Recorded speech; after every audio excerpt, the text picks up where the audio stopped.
You may want to contact. Check the YouTube stream. Check the YouTube stream.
Good morning, everyone. My name is David Stenson. I'll be chairing today's Scarborough Committee of Adjustment hearing. In accordance with sections 45 and 53 of the Planning Act 1990 as amended, this meeting of the Committee of Adjustment of the City of Toronto is called to order. The Committee of Adjustment considers applications for variances from the provisions of zoning that apply to property matters, permissions to extend or alter lawful non-conforming uses, consent to sever property to create new lots. Land acknowledgement. We acknowledge that the land we are meeting on is the traditional territory of the Mississaugas of the Credit, the Anishinaabe, the Chippewa, and the Haudenosaunee and Wendat, in addition to many more diverse First Nations, including Inuit and Métis peoples. We also acknowledge that Toronto is covered by Treaty 13 with the Mississaugas and the Credit and Williams Treaty signed with multiple Mississaugas and Chippewa bands. Committee of Adjustment hearings are conducted by hybrid in-person or remote online formats. Some applicants and participants will make their submissions in person, and others will participate online using WebEx platform. Meetings online are streamed at the Toronto City Planning YouTube channel. Those who want to participate online and have registered in advance will be connected to their electronic device, and you will have the option of participating by video or audio. You will be automatically muted upon online entry to WebEx, and when your item is called, you will be unmuted by the staff moderator. Please note, you must mute your device until you're called upon to speak. Those participating by video will be temporarily labeled as panelists when their item is called. During this time, your camera will be enabled and you will be visible during your 5 minutes of speaking. At all other times, your video will be disabled as a designated attendee. For in-person and online participants, the Committee of Adjustment will share presentations submitted within the written submission deadline. Those participating by WebEx are not allowed to use share screen or other panelist controls and will be removed if found doing so. Receiving a copy of a decision of the committee. Those in person who want to receive a copy of the decision by committee must fill out a decision request card, and those participating online must submit a written request for decision by email.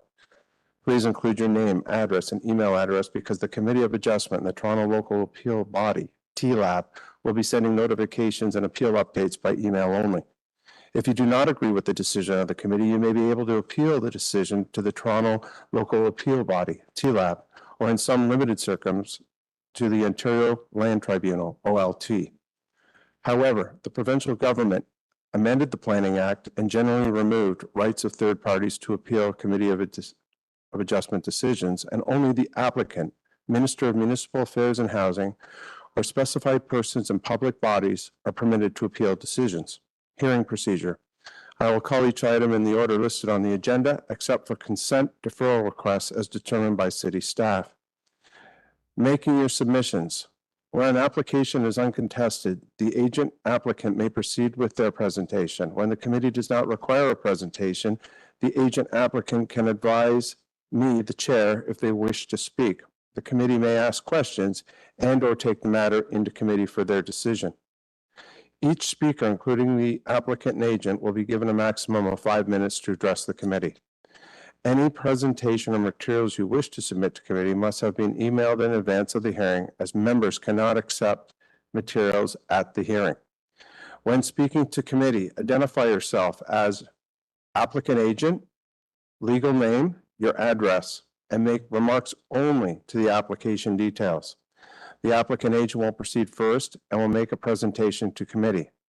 The committee may decide to defer an application if substantially revised to ensure the revised application is accurate and that all those entitled to notice of the application are informed of the changes.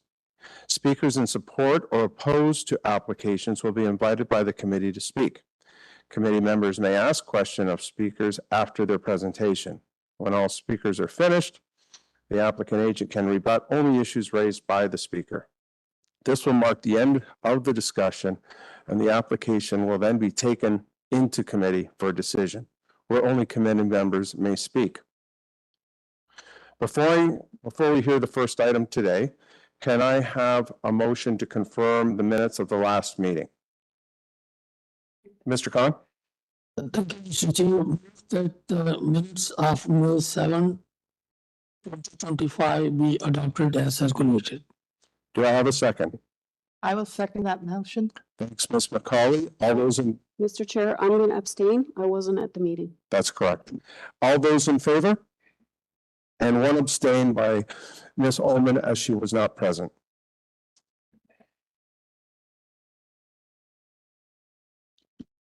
Good morning, Deputy Treasurer and staff. Are there any declarations of interest by panel or staff regarding agenda items?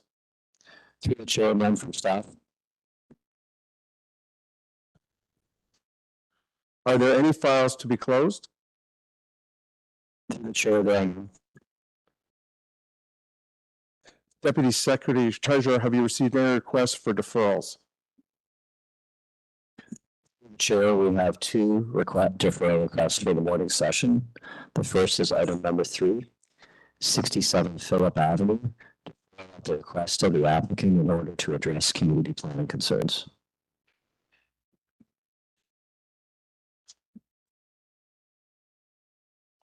Thank you very much. Do we have the applicant or agent here?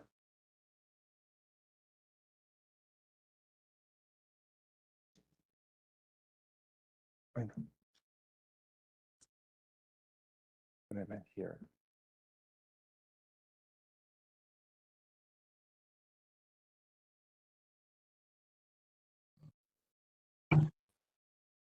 Madam, you are unmuted. Are you the agent or applicant? Oh, the first.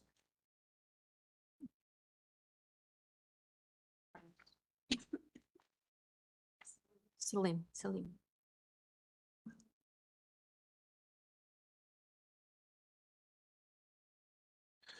Is there anyone here today that's also here to speak to this issue? This is 67 Phillip Avenue. Okay, thank you.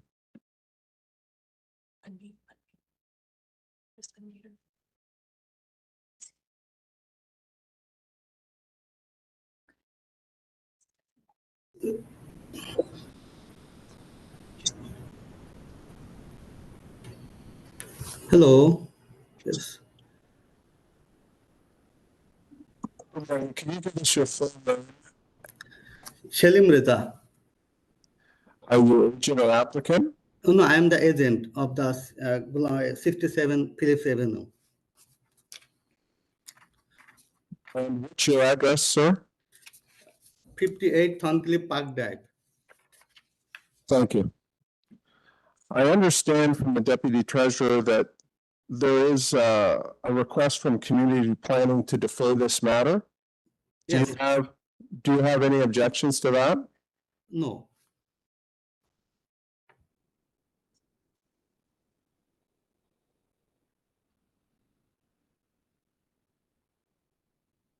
Okay. And just to be clear, I'm reading another note here. Are you asking for the deferral because of community planning concerns? Yes, Okay, so I think at this point, we're just going to take it into committee and we'll make our decision. So hold tight. Okay, I'll look to my right. Ms. Ullman, go ahead. Through you, Mr. Chairman, as we all have read the material, community planning was seeking to refuse 3 variances. So the applicant's asking for deferral to have further discussions with community planning. So if there are no comments, I would move deferral and to the next available meeting.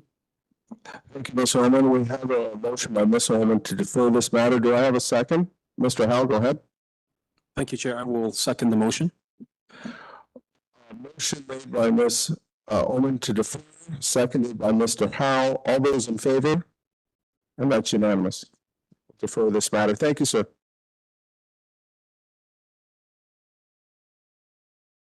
Do we have another deferral? Through the chair, the last deferral for the morning session is item number 13, 23 Cromwell Road. Where at the request of the applicant, in order to address urban forestry concerns. Thank you. Good morning. Is the applicant available? Yep.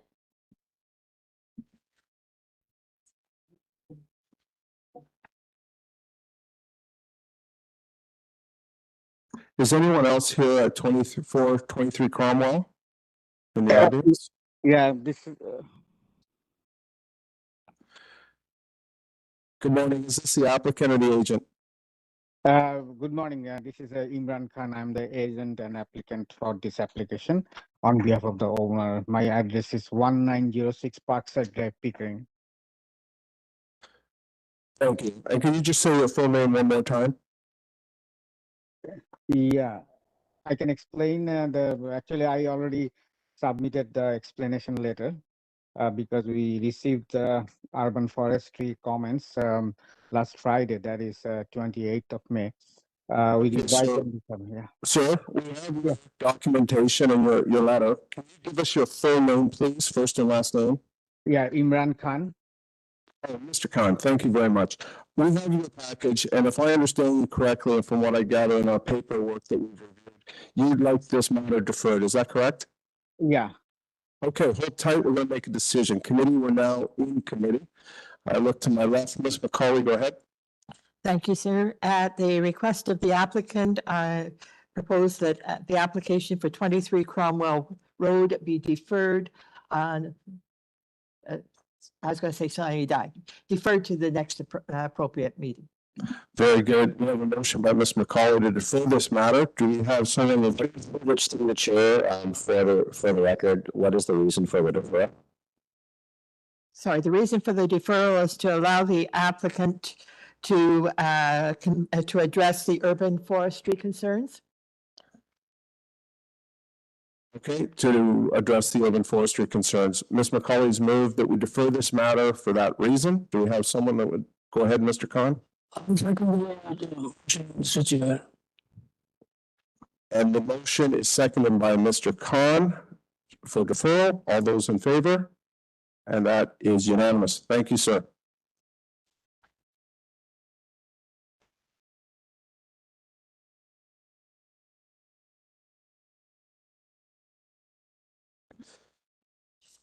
Okay, now back to the regular scheduled programming. We're at item number 185 Toynbee Trail. Just before I go forward, I want to confirm, do we have 2 speakers here? Or are they online? Patricia's not here and Linda will not be speaking to this item. Thank you very much, staff. So we do not have speakers. This is an application, item number 1, to legalize and maintain the existing carport constructed without an authorized building permit attached to the side west of the existing 2-story detached dwelling. Do we have the applicant or agent online? Good morning, David. I'm the applicant. My name is Mehmet Kaner. And what's your address, sir? My address is 185 Towing Trail, Scarborough, Ontario, M1E1G5. And I suspected it would be that, but we have to do everything by the book.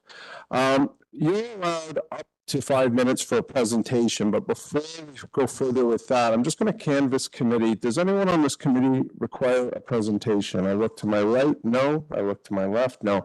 So this committee, through the information you've supplied and through city staff, we're very satisfied of understanding the facts and issue.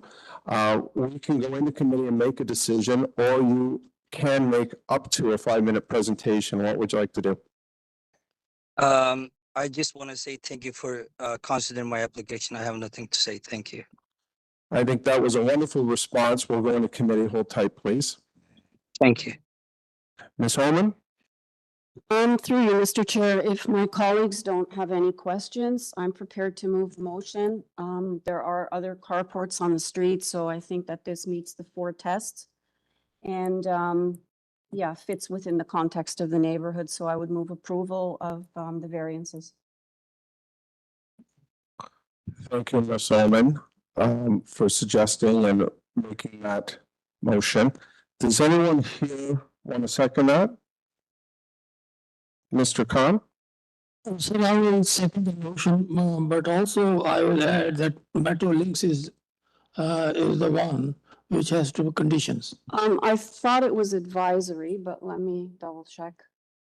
It's advisory. I don't see any conditions, Mr. Khan. Okay. All right, ma'am, thank you. Then I will second the motion again. Okay, thank you. Ms. Holman has moved that we approve this application. Mr. Khan has seconded. All those in favor? And motion is carried unanimously. Thank you, sir.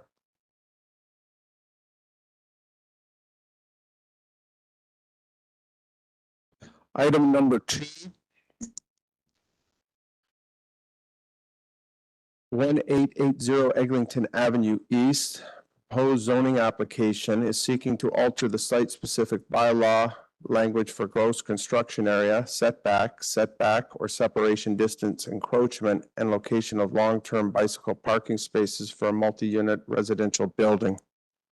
I noticed from our information package, there are conditions from Metrolinx, and that I have no speakers or letters for or against this matter. Is the applicant or agent available? Is that you, sir? Come on down.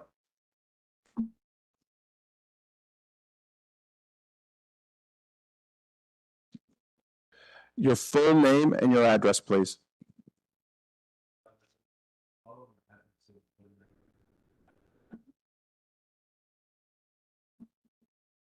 Thank you, Mr. Agent. Just give me a second here. Okay. I'm just going to canvass this committee. Would anyone on this committee like a presentation? You would like? Yes. So we'd like a brief presentation. Be advised that we have received a lot of information about this application and we have to review it. We do weeks and days in advance. So if you could, you have up to 5 minutes. Please go ahead.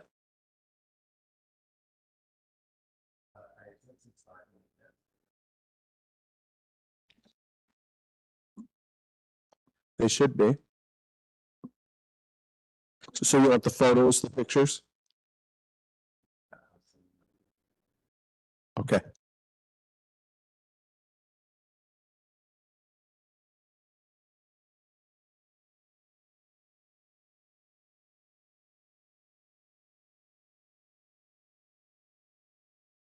So are you looking for plan drawings or photographs?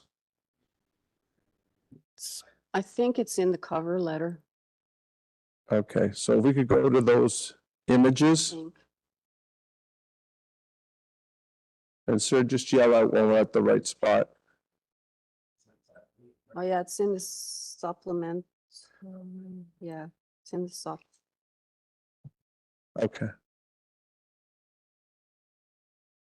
When was the supplemental sent, roughly? That's okay. We get thousands of documents. Actually, no, it's not. We don't have. Okay, it appears we're struggling to find the supplemental information. Maybe it's on the AIC then. Yeah. Give us a minute here, we're just gonna look. That's it there. That's it? Yeah. Okay, Thank you. you're welcome. Don't know. All right, through the chair, I'll be very brief here. This is the first phase of development for Choice's redevelopment of the Golden Mile Shopping Center at Victoria Park Avenue and Eglinton Avenue East. Next slide, please. This is a longstanding approvals process that began in 2015, working with the city kind of in parallel to the secondary plan for the Golden Mile secondary plan area. So a site and area specific policy came into effect in 2022, along with a site specific zoning bylaw that was just recently given a number, establishing a framework for development for the site for a complete mixed use and transit supportive community. Block F1 is highlighted there in red, and that is the site that is seeking variances today. Next slide, please. So there are three variances. I've grouped two of them together because they're interrelated. It is related to outboard insulation that would be cladded onto the side of the building in order to reach the targeted R value. So essentially to ensure that the building envelope achieves the Toronto Green Standards target for energy efficiency. This is designed currently at 10 centimeters, so that would be extending 10 centimeters outside of the face of the building. So the variances relate to excluding that amount of outboard insulation from the gross construction area of the building, as well as allowing that to project within required setbacks, stepbacks, and separation distance between towers within that block. Next slide, please. I've included this diagram to illustrate the nature of the minor nature of this variance. The area in green is sort of zoomed into the overall floor plan of the tower there, and that's essentially the area that would be extended outside of the face of the building and excluded from the calculation of gross construction area. Next slide, please. The last variance is more I guess in the grand scheme of things, is to seek a variance related to the location of bicycle parking within the building. Typically, this would require to be in the P1 level and not in the P2 level until 50% of that P1 level is occupied by bicycle parking. This would permit more bicycle parking within P2, provided that there is an elevator connection directly to that level, which is provided there. So we've illustrated in these plans how bicycle parking is accessed from a new network of streets within the Golden Mile Shopping Center to both the P1 and the P2 levels. And I believe that's the last slide. Thank you, sir, for that presentation. Mr. Khan, go ahead. Thank you, Mr. Chair, through you. My question is, I have two questions. I need brief answers. Number one, you are under site review, correct? That is correct. What are the items holding it? Say that again. What are those items which are holding the process to be resolved? Through the chair, there was an active site plan application for Block F, actually one for Building 1 and Building 2, the east and west sides of the block. That is a separate process that is well underway. I'm not involved in that process as a planning consultant as much as the minor variance, but the minor variance would have to be approved before the site plan application is. So I understand it will be quickly done. In due course, yes. Number two, sir, you are saying separation distance. Separation distance between what? Through the chair, separation distance is the minimum established distance between towers, either between two properties or between towers within a block. On Block F of the Golden Mile Shopping Center redevelopment, there are 3 towers. two along Victoria Park, and then this one on building F2. So the required separation distances at this location, I believe, is 30 meters between those towers. This outboard installation would, by the variance, it would encroach into that by 30 centimeters. So it would still be more than 29.5 meters of separation, but as designed, it's only 10 centimeters penetration. So how much you are short? So it would be about a foot. Okay, thank you. Thank you, Mr. Khan. Thank you, sir. Oh, Ms. McCauley. Okay, just a very quick question. It's really more of, asking you to confirm. I understand that this is a Daniels building and that this is going to be 341 units of rental. When are you hoping to start construction? Through the chair, I don't know the details of the construction timeline for Choice, so I can't speak to that, but they're very motivated to move the approvals process forward. Is this the first one on the north side of Eglinton? This is the first, through the chair, this is the first block on the Golden Mile Shopping Center site. It's the northeast corner of Victoria Park in Eglinton, but the eastern half of that block. Okay, all right, thank you. That's all. Thank you, Ms. McCauley. Thank you, sir. Okay, I'm going to make my comments. And just to be clear, there is no one here to speak to this issue online. And I'm getting no. So I will note the community planning issued a report with no objections. And I will also comment that the city is in need of housing. So this is a major project. At this point, sir, we're going to go into committee and make our decision. Okay, we're in committee. Ms. Ullman.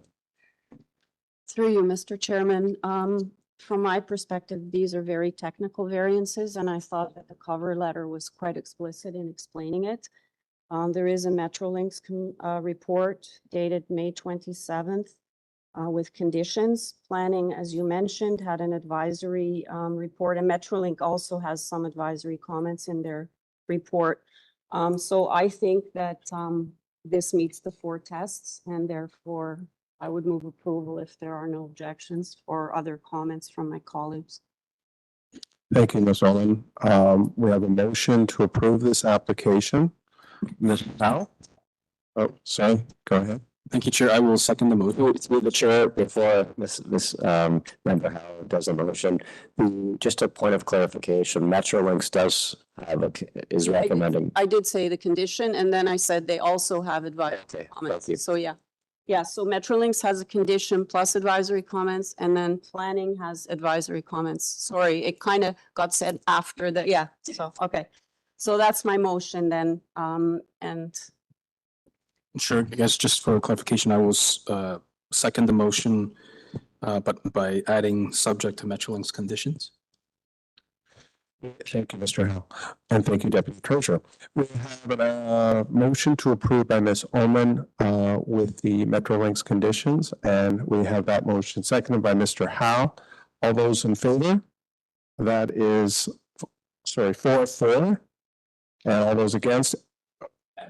And Mr. Khan is abstaining.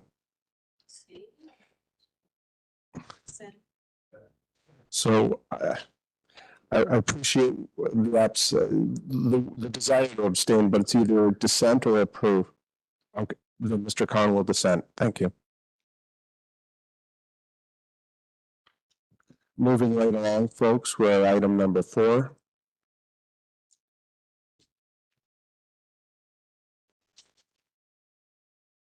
Is anyone in the audience here for 400 Lawrence Avenue East?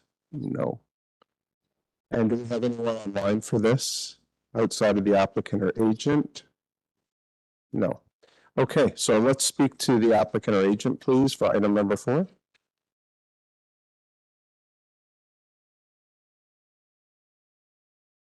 Scott, you've been unmuted.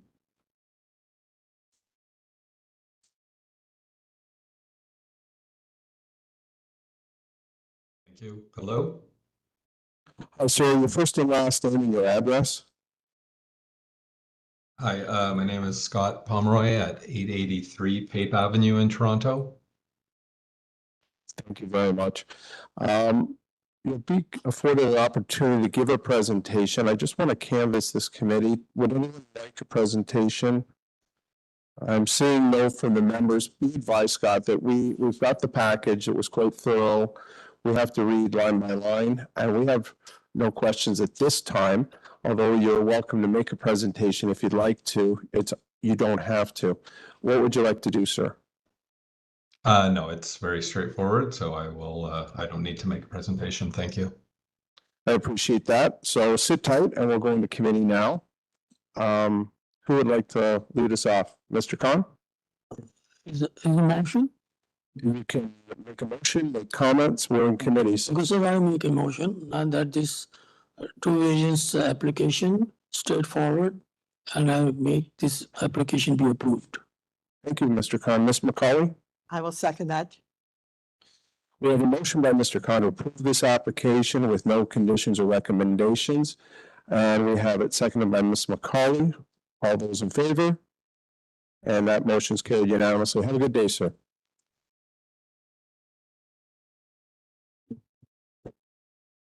Item number 5. 3 Belford Avenue to construct a new 2-story detached building, fourplex with a front porch, rear basement walkout, and rear second-story balconies, a new 2-story garden suite in the rear yard, and to permit a reduction in the number of required parking spaces. The existing 2-story detached dwelling can be used as a group home multiplex in this area, garden suite, to replace the garage. At this point, I'm going to note that I understand there's conditions, if approved, from community planning, urban forestry, and Metrolinx, and that there is one speaker here. Is there a speaker in the audience for this matter at 3 Belford Avenue? No? Is there a speaker online? There is. Okay, good. I guess we'll start with the agent applicant. Are they available? Good morning, committee. Jonathan Biskowski, 301 Keewatin Avenue. Good morning. Thank you very much. I'm just going to canvass committee, sir, for their thoughts on a presentation. Ms. Brief McCauley? presentation? Yes, of course. Sir, can you give us a brief presentation? You have up to 5 minutes. Yes, absolutely, Mr. Chair. First, as is on the screen right now, we did submit a revised list of variances. I did mark up the public notice, as you can see there. That is essentially what we will be seeking approval for. I'm happy to walk the committee through the changes if you wish, Mr. Chair. But I think they are fairly clear and self-explanatory, the changes that we've made. So I'm somewhat in your hands, Mr. Chair. Thank you very much for that. That was certainly brief. I also No, want to no, Mr. Chair, I still have a presentation. I was just wondering if you wanted me to walk the panel through the alterations that we've made. not until I hear from them, but if you want to give your brief presentation, let's hear from that first. Thank you. Absolutely, absolutely. So this is somewhat of a unique proposal in that this pocket of land south of Danforth Avenue was actually not brought into the harmonized 569/2013 zoning bylaw. So the subject property is still subject to the original Scarborough zoning bylaw of the Oak Ridge community, bylaw 9812, that only permits 2-family dwellings within this pocket itself. So it's somewhat unique because all of the other portions south of Danforth, between the rail corridor and Victoria Park, were brought into harmony of 569/2013 and are essentially zoned RS. So if we look at the variances that are before you, this is as if it was evaluated against the T2 family zoning of Oak Ridge. So we have unique circumstances, what we're seeking approval for. We've had extensive conversations with the planning department that has led to some of the alterations, as well as a better understanding of planning's vision for this sort of portion south of Danforth in terms of intensification. So because this is not being evaluated against the multiplex zoning bylaw, we have some unique and interesting variances. Now, in terms of the variances itself, as we look at them, we have altered them, we have revised them. I think the big ones that I'd really like to focus on, if we could go to the site plan, if we could go to the survey, please. This is a fairly unique lot, both in terms of location. Yes, perfect. Both in terms of location, as well as the irregular lot shape that it is. This is a corner property with nothing located behind it. Okay, so there is no development opportunity to the east, which would be to the rear. As we can see, this is a 45-meter deep lot, essentially 150 feet in depth, and it tapers from the front to the rear. Transit is very close along Danforth, giving east-west travel. In terms of the variances, the reduction to the 45% coverage was to essentially bring it in line with the multiplex OREG that permits the three-unit dwelling to be at 45%. So that was one of the big conversations we had with planning, in addition to reducing the size of the garden suite itself. In terms of any type of impact that would come to the neighborhood, in my opinion, there is no adverse impact. Again, the neighbor to the north that is directly adjacent has not filed a complaint. I did go and see some of the neighbors and drop off a little letter indicating a willingness to discuss the proposal. I did not hear back from any of the neighbors that I dropped it off on. I do understand there is a speaker here. But again, in terms of the adverse impact from what we're proposing, the building isn't over the zoning bylaw requirement for height for both the two-family, the original Scarborough, as well as 569-2013. Very similar to the situation with the garden suite. Again, not being over height, the building is not over length, it is not over depth, even when it's evaluated against both zoning bylaws itself. That's essentially my presentation. I'm happy to hear what the neighbor has to say. Thank you very much. We have some questions from committee. Go ahead, Mr. Khan. Thank you, Mr. Chair. Through you, sir, I would like to ask one question with two subs A and B. Number A is amendments. Can I go through the amendments here? Absolutely. Through you, Mr. Chair. Absolutely, Mr. Khan. I'm happy to go through them. Thank you, sir. Okay, so from the public. Oh, sorry, Mr. Khan. Go ahead.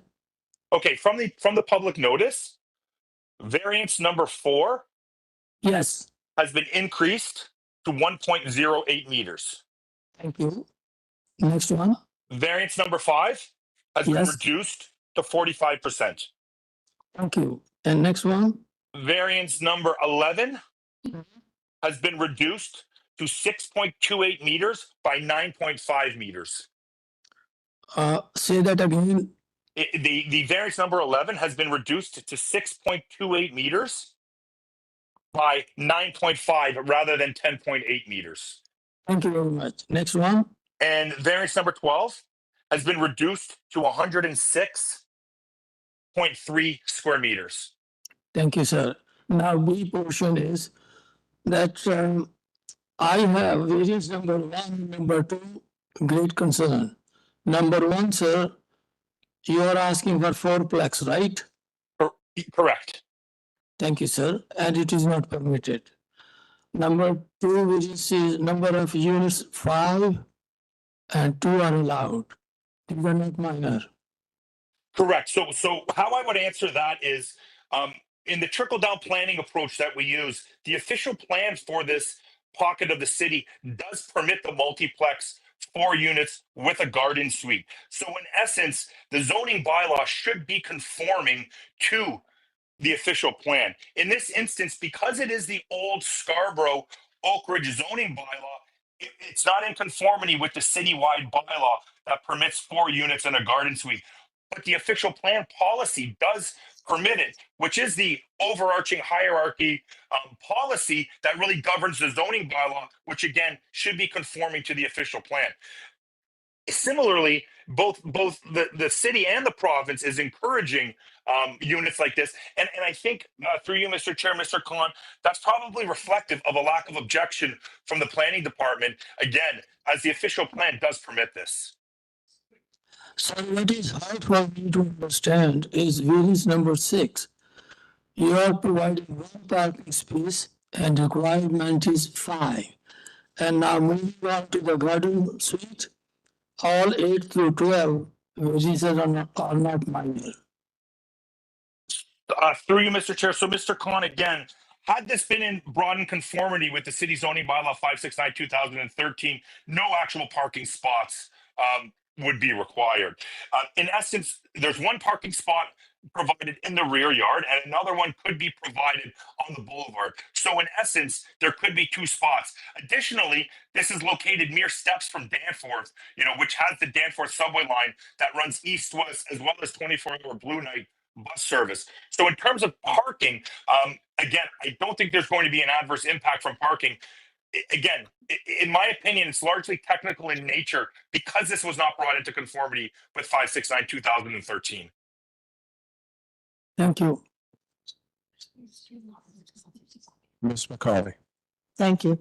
I'm looking at the floor plans here, and we have a request, I believe, for 4 dwelling units in the one building and then the garden suite.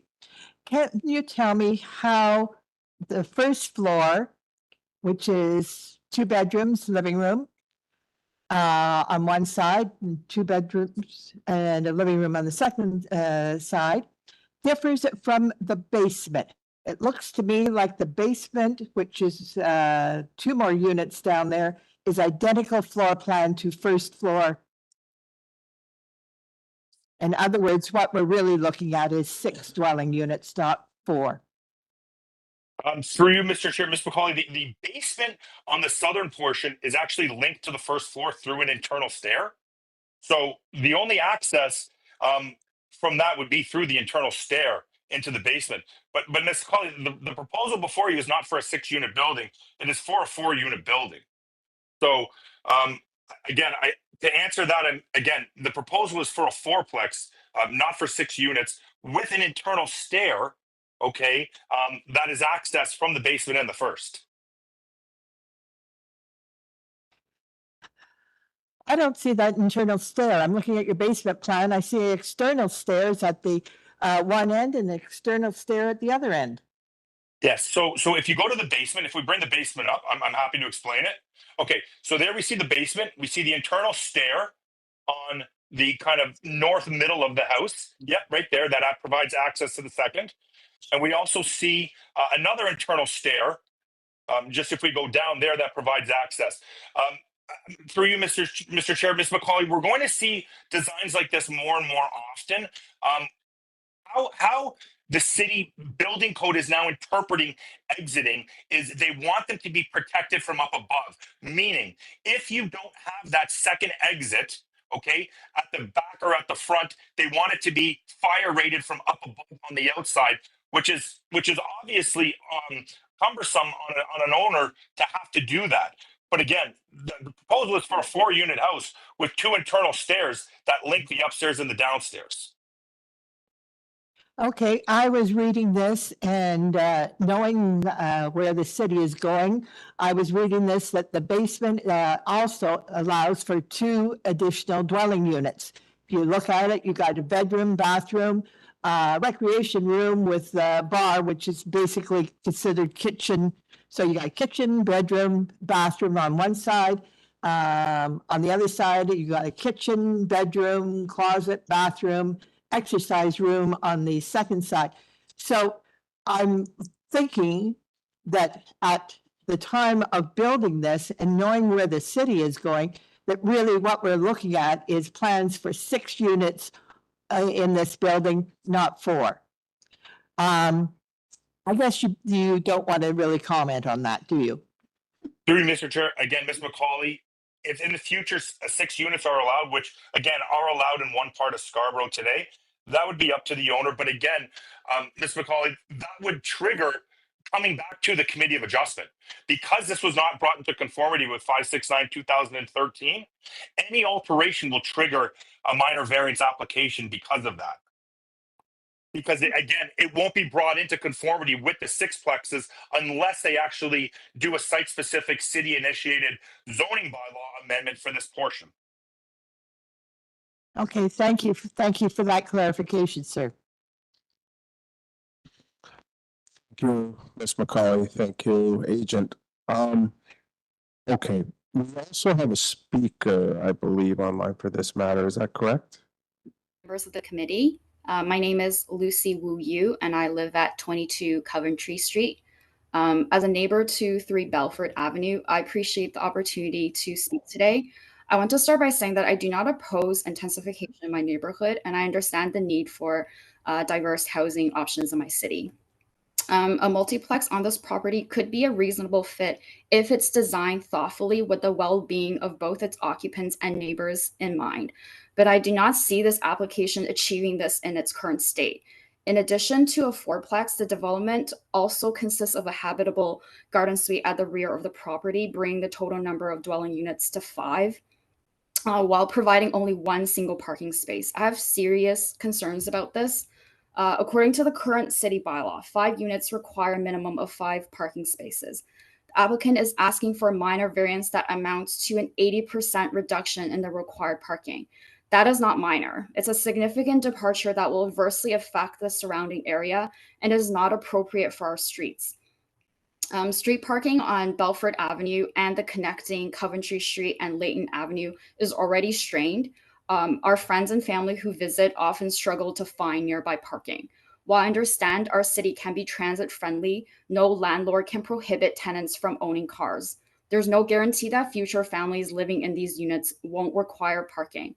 What would the developer propose as a solution if all 5 units own cars? On top of their guests, food deliveries, service people, all of whom require street parking. Increased density corresponds to increased parking demand. This application completely ignores this reality and offloads that burden onto our entire neighborhood.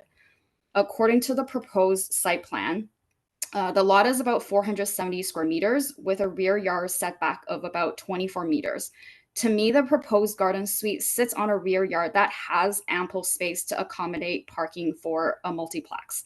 Instead, the developer is choosing to maximize build space and potential profit by adding another unit in the rear yard. The existence of this garden suite causes the development to deviate significantly from the city's regulations. It's almost 120 square meters or 1,300 square feet, exceeding the city's limit by 60% and is almost the size of the townhouse I live in down the street. It's simply too large of a structure to crowd behind a fourplex. I strongly believe that overbuilding the site with 5 units or as one of the committee members just mentioned, potentially 6 units plus the garden suite while providing only 1 parking space will stretch the property beyond what it can support, reduces its functionality, and is not sustainable for our neighborhood. Ultimately, I urge the committee to please consider the impact reduced site parking would have on our streets and deny this garden suite at least, requiring instead that the rear yard be used to provide sufficient parking for the fourplex as the bylaw intends. That would be a fair and balanced compromise as it supports increasing density while respecting the livability of the neighborhood as well as the comfort of the future occupants of 3 Belford Avenue. Finally, I'd like to add that I did not receive the required public notice letter or any other letter just mentioned by the agent or applicant regarding this application, as this is the case with several of my neighbors on my side of Coventry Street. I want to raise this concern because proper notification is important to ensure interested parties have a fair opportunity to review and to respond to proposed changes to our neighborhood. Thank you very much for your time and consideration. Thank you for that. Just hold tight, Ms. We'll have some questions for you. Go ahead, Mr. Khan. Thank you, Mr. Chair, through you, sir.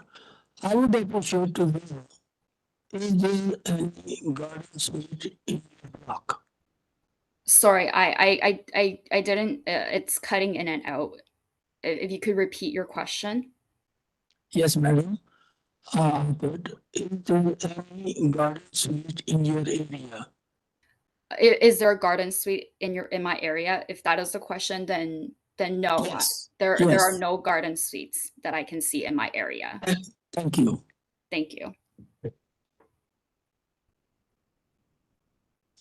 Is there any other questions for the speaker? Okay, thank you very much for those comments. They were very concise and articulate. So we're going to now circle back to, go ahead, Deputy Treasurer. Through the chair, I can confirm that all notices were mailed out to everybody within 60-meter radius under the Planning Act. The speaker is outside of that radius, which is the reason she didn't get the notice. Yes, thank you, Deputy Treasurer. I also note that the agent spoke to personally going around to area residents and handing out literature. At this point, we're going to circle back to the agent. Do you have anything further to say after you've heard this speaker, sir? Thank you, Mr. Chair. Yeah, a couple of very brief statements as it relates to parking.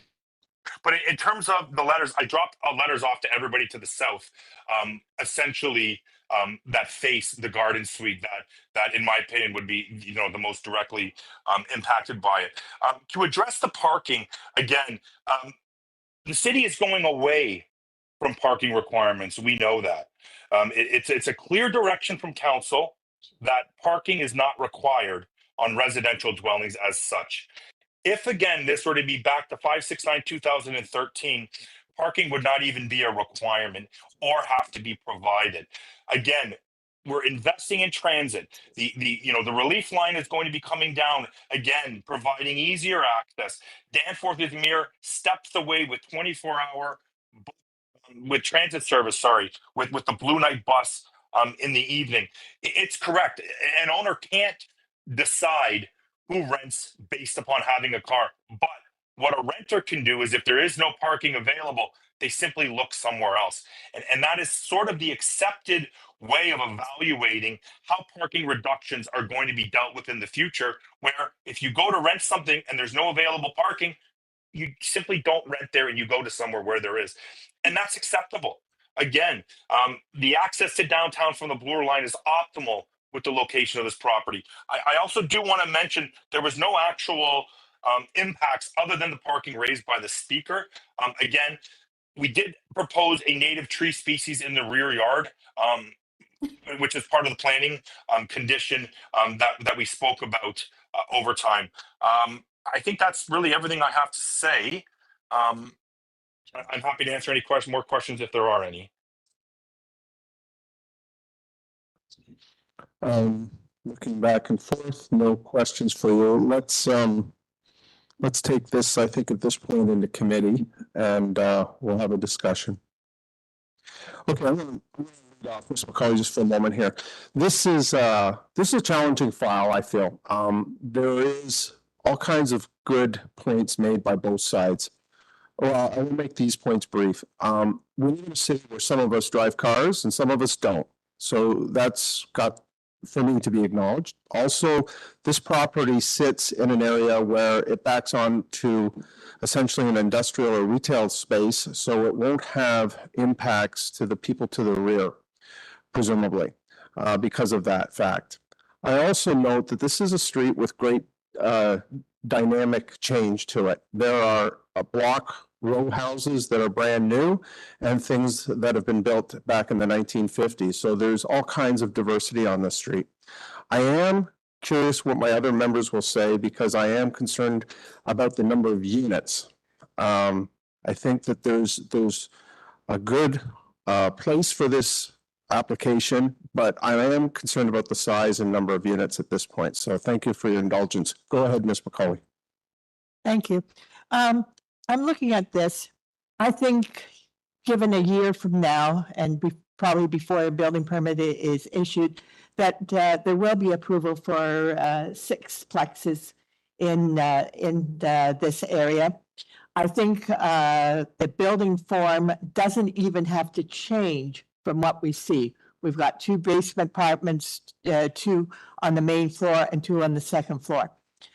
I liked the comments from the resident that if you take out the garden suite, you can provide parking.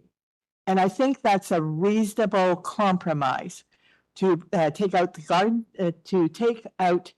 garden suite. Now we got 5 units at the moment. I'm suggesting that given the direction that planning is going, we will have 6 units within a year, plus a garden suite, or that we have 6 units and that the garden suite be changed into providing additional parking. Yes, I recognize that this is Danforth Avenue, and yes, there are buses, but it doesn't mean that people are not having cars, or that if you've got 6 families in this development, either 5 families as proposed or 6 families, that there will not be any cars. So I think that we should really be looking at how can you accommodate additional units, but also provide a reasonable number of cars. That's my comments. Okay, Ms. McCarthy. Go ahead, Ms. Holman. I struggle a bit with this because, as members, we have to look at the policies, the direction that the city is taking. And 4plexes are permitted anywhere in the city now, in any neighborhood, and they are right now looking at permitting 6plexes in neighborhoods. Hasn't passed yet, but there was a pilot project happening in Scarborough, I think, for at least the last 3-4 months. And I believe they're moving forward with this. Garden suites are also permitted, and as are laneway suites. It's a fairly large lot, and the actual 4plex that's being proposed, from my perspective, if I look at the house at number 7, it's a 2-story. It does fit with it. It lines up. I don't feel that that's out of context. In terms of parking, again, the city direction is to have either no parking or minimal parking in areas that are serviced by transit, which this is. So I am kind of struggling, although I think my colleague, Ms. McCauley, did bring up a good point about some of the tenants could have cars and perhaps parking, instead of the laneway suite could be an option. But as a whole, it does, in my opinion, fit within the direction of the city and the policy direction. So those are my comments. Thank you, Ms. Holman. Mr. Hall? Thank you, Chair. I share the same concern as my colleague, Ms. McCauley. I think 1 parking for 5 residential dwelling is not reasonable or appropriate for the development of the lot. I appreciate the point that the city does not require parking, and that's the direction we're going. But I think as a committee member, we also have to consider whether one of the tests is whether the development is appropriate for the lot, right, the parcel. And I just don't think that that is appropriate, especially when I share the same view with my colleague, Ms. McCauley, that the garden suite could be converted or tweaked, to accommodate parking. Doesn't have to be all living space. And I appreciate the agent's point that if tenants can't find parking, they'll move elsewhere. But the alternative is that they may also park on the street, and that's just that's just against the bylaw, right? It's a 3-hour parking on the street. So with that in mind, I think the better approach would be for the agent and the owner to consider making some kind of revision to the garden suite and make that into to accommodate parking. And I think that's a better approach than what is being proposed right now. Thanks. Thank you, Mr. Howe. Deputy Treasurer, if you have no objections, I'd like to step out of the committee and put a question to the agent. Through the chair, that's appropriate. Thank you. Mr. Agent, are you there? I'm here, Mr. Chair. Thank you, sir. You have 2 years. You've heard what we said. I'm wondering if you think of a deferral or maybe amending the garden suite. What are your thoughts on that? Well, Mr. Chair, I think I'm reading the room fairly correctly in where this is going. I think at this time, if we increase the number of parking spaces that would have to be accommodated within the garage. Within the garden suite, because I would have landscaping issues otherwise. Can you bear with me for just one quick moment? I just want to take a very quick look at the size of the garden suite interior to see if it can actually accommodate. Okay, we'll give you a minute. Bear with me for 1 second.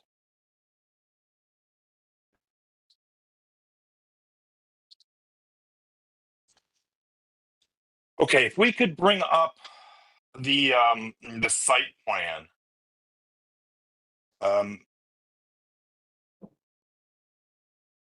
I think what we would be able to do is we could revise one of the variances.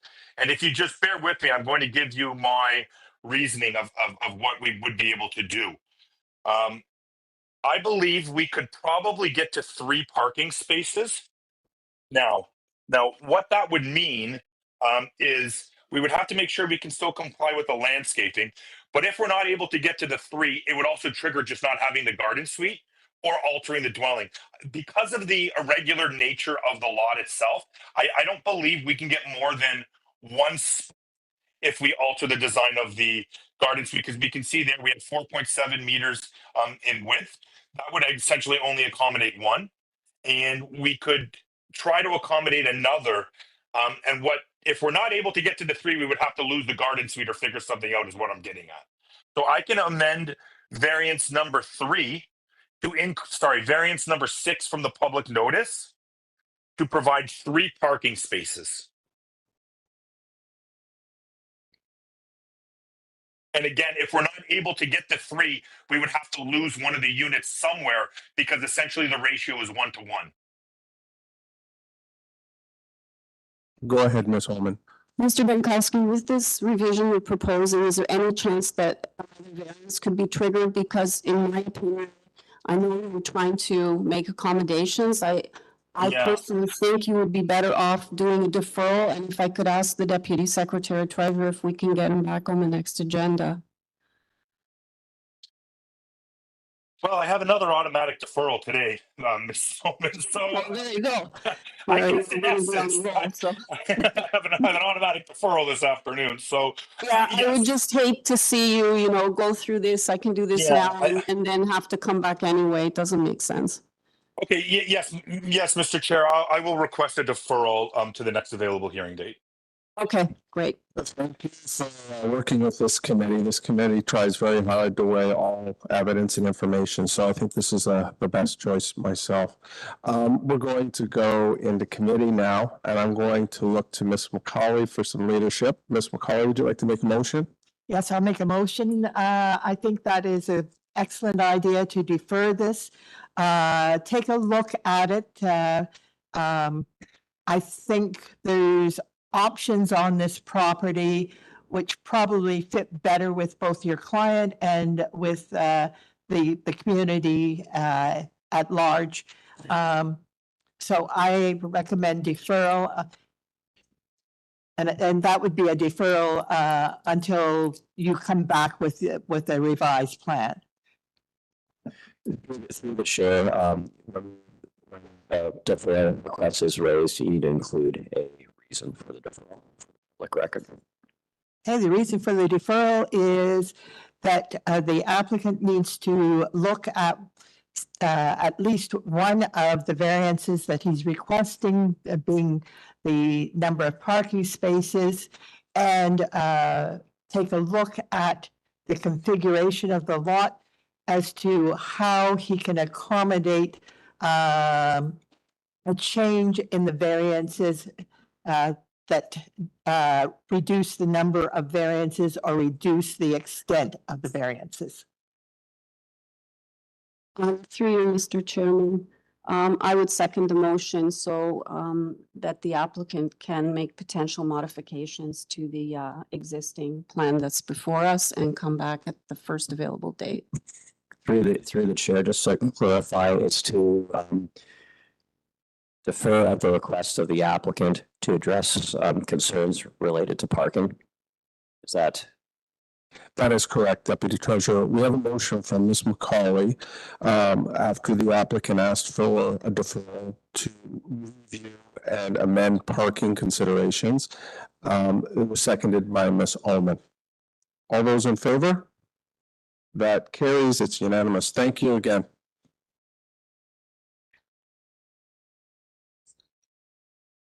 I don't know. Can we take a 5-minute break? Deputy Treasurer, I think we should just take a break for a minute. We'll be back in 5 minutes.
Okay. Item 6, 5 Winston Avenue, to alter existing two-story semi-detached dwelling by constructing a front second-story dormer addition and a rear second-story cantilevered addition. We have 2 letters of support. We have no conditions or recommendations. And according to my information, we have no speakers. Is that correct? That's correct. Do we have the agent or applicant here or online? Good morning, Mr. Chair. Jay Smith, agent for the application, 2814 Hollington Crescent. Good morning. Sorry for our delay earlier. I'm just going to look to committee. Would anyone like a presentation? Committee's indicated from the package we received, which is quite extensive, and we've read that we don't need a presentation. How do you feel about that? I have nothing further to add, Mr. Chair. Thank you very much. Okay, thank you. We'll go into committee now. Who would like to lead us off? Oh, Ms. McCauley, thank you. I've looked at this application. We've got 2 variances. One is for lot coverage of 44%, and one is an FSI. A previous variance has been granted, but he needs 1% addition to his coverage. So I think this is a very small and minor application. It seems appropriate into the area. There are letters of support. I recommend approval, no conditions. Thank you. With that said, do we have a second? Go ahead, Mr. Howe. Mr. Chair, I will second the motion. Motion to approve from Ms. McCauley, seconded by Mr. Howe. All those in favor? And that motion is carried unanimously. Thank you, sir.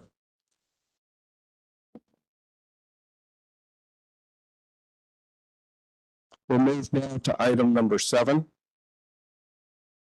45 Commonwealth Avenue, a new 2-story detached building triplex with a front covered porch, front ground floor balcony, front second story balcony, rear ground floor deck, rear second story balcony, and rear basement walkout.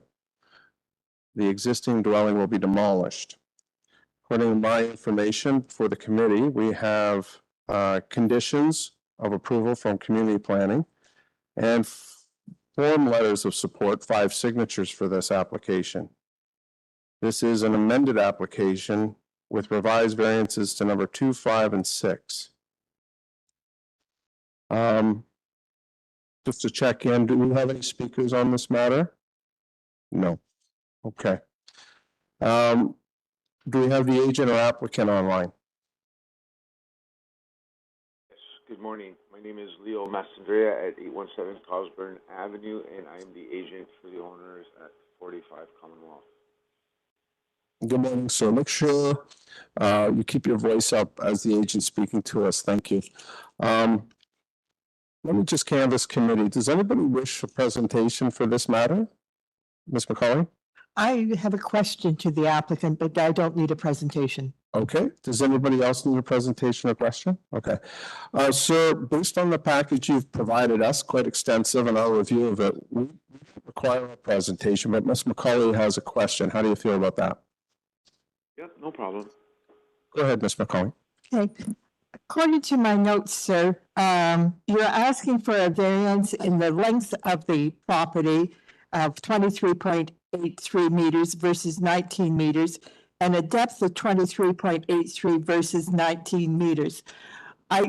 I'm surprised that these are identical. Usually the length and the depth have a... So, Ms. McCauley, just to interrupt, are you looking at the revised versus the original? I know that there was a lot thrown in there. I may not be looking at the revised, and if that has been revised, let the applicant answer whether he's revised the length and depth. Go ahead, applicant. Yes, in speaking with the planning department, they requested we reduce those 2 numbers, which we have, and now they're in accordance with our application with their conditions, which we are, we're in approval with their conditions. Okay, so the length of this development is 21 meters, and the depth is also 21 meters? Correct. Okay. 21. One is 21.01, and the other one is 21.16. Yeah. Because one is based of the actual building, and the other one is based from the front yard setback. Yes, that was actually why I was asking the question, because it's unusual to have them identical. But you've clarified, one is 21 meters and the other one is 21.16. Yes, correct. My question has been answered. Thank you. Thank you, Ms. McCauley. Thank you, sir. Mr. Khan, do you have some questions? Sir, Mr. Chair, through you, sir, I just want to add, variance number 5, the allowable length is 17, not 19. Would you take it? The allowable is 19.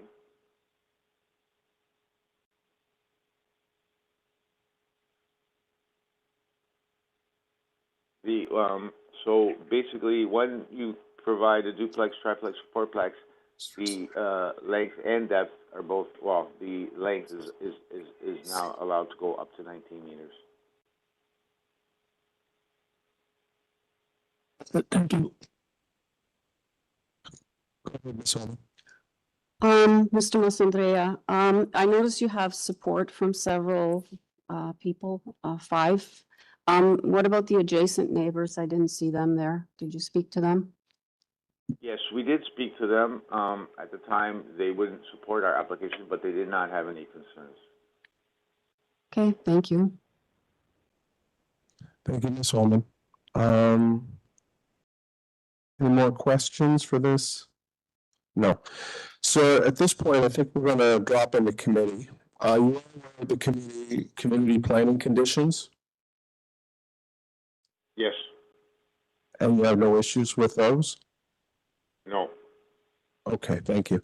We're in committee now, so hold tight and we'll make our decision. Go ahead, Ms. Holman. Through you, Mr. Chairman, with the revisions, I would move approval of the application. So we're looking at variance number 2 was changed to 39.5%. And variance number 5 is 21.01 meters, and variance number 6 is 21.16. So that is in keeping with the community planning report, I believe. So I don't think there are any other conditions, and I believe that what's proposed meets the 4 tests and fits within the context of the neighborhood, and it does have support from the residents. We have a motion from Ms. Holman to approve with revisions based on those variances. Go ahead, Ms. McCauley. Ms. Ullman, did you wish to add the community planning suggestion that they build in accordance with the site plan and the north and south elevations? Yeah, that would be good. Okay, we'll make a friendly amendment to her motion, and I will second it. In addition to Ms. Holman's initial motion to approve with revisions to the variances, also community planning's conditions, seconded by Ms. McCauley. All those in favor? And that's unanimous. Have a good day, sir.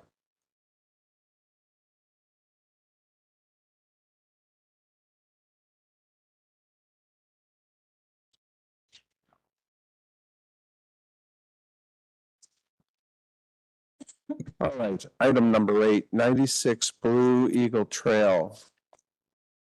To construct a new 2-story rear yard garden suite. There will be a total of 2 units on the lot. For the record, I have 1 letter of objection, 1 letter of support, 1 form letter of support with 6 signatures. There are conditions by community planning and urban forestry. And I understand there's 1 registered speaker. Is that speaker present today here or online? Online? Okay. Can we hear from the applicant or agent, please, in this matter? Good Morning, Mr. Chair and committee members. Craig Race, 100 Lombard Street, architect on the project. Thank you. I'm just going to look at committee here. Does anybody, there is a letter of objection and a speaker. I think a brief presentation would be appropriate, sir, although we have the package and have reviewed it extensively. I'd be pleased to. If staff could please pull up our supporting material, I'll walk the committee through it briefly. The application for this garden suite is for a 2-bedroom plus den unit. It will be located behind a single family home.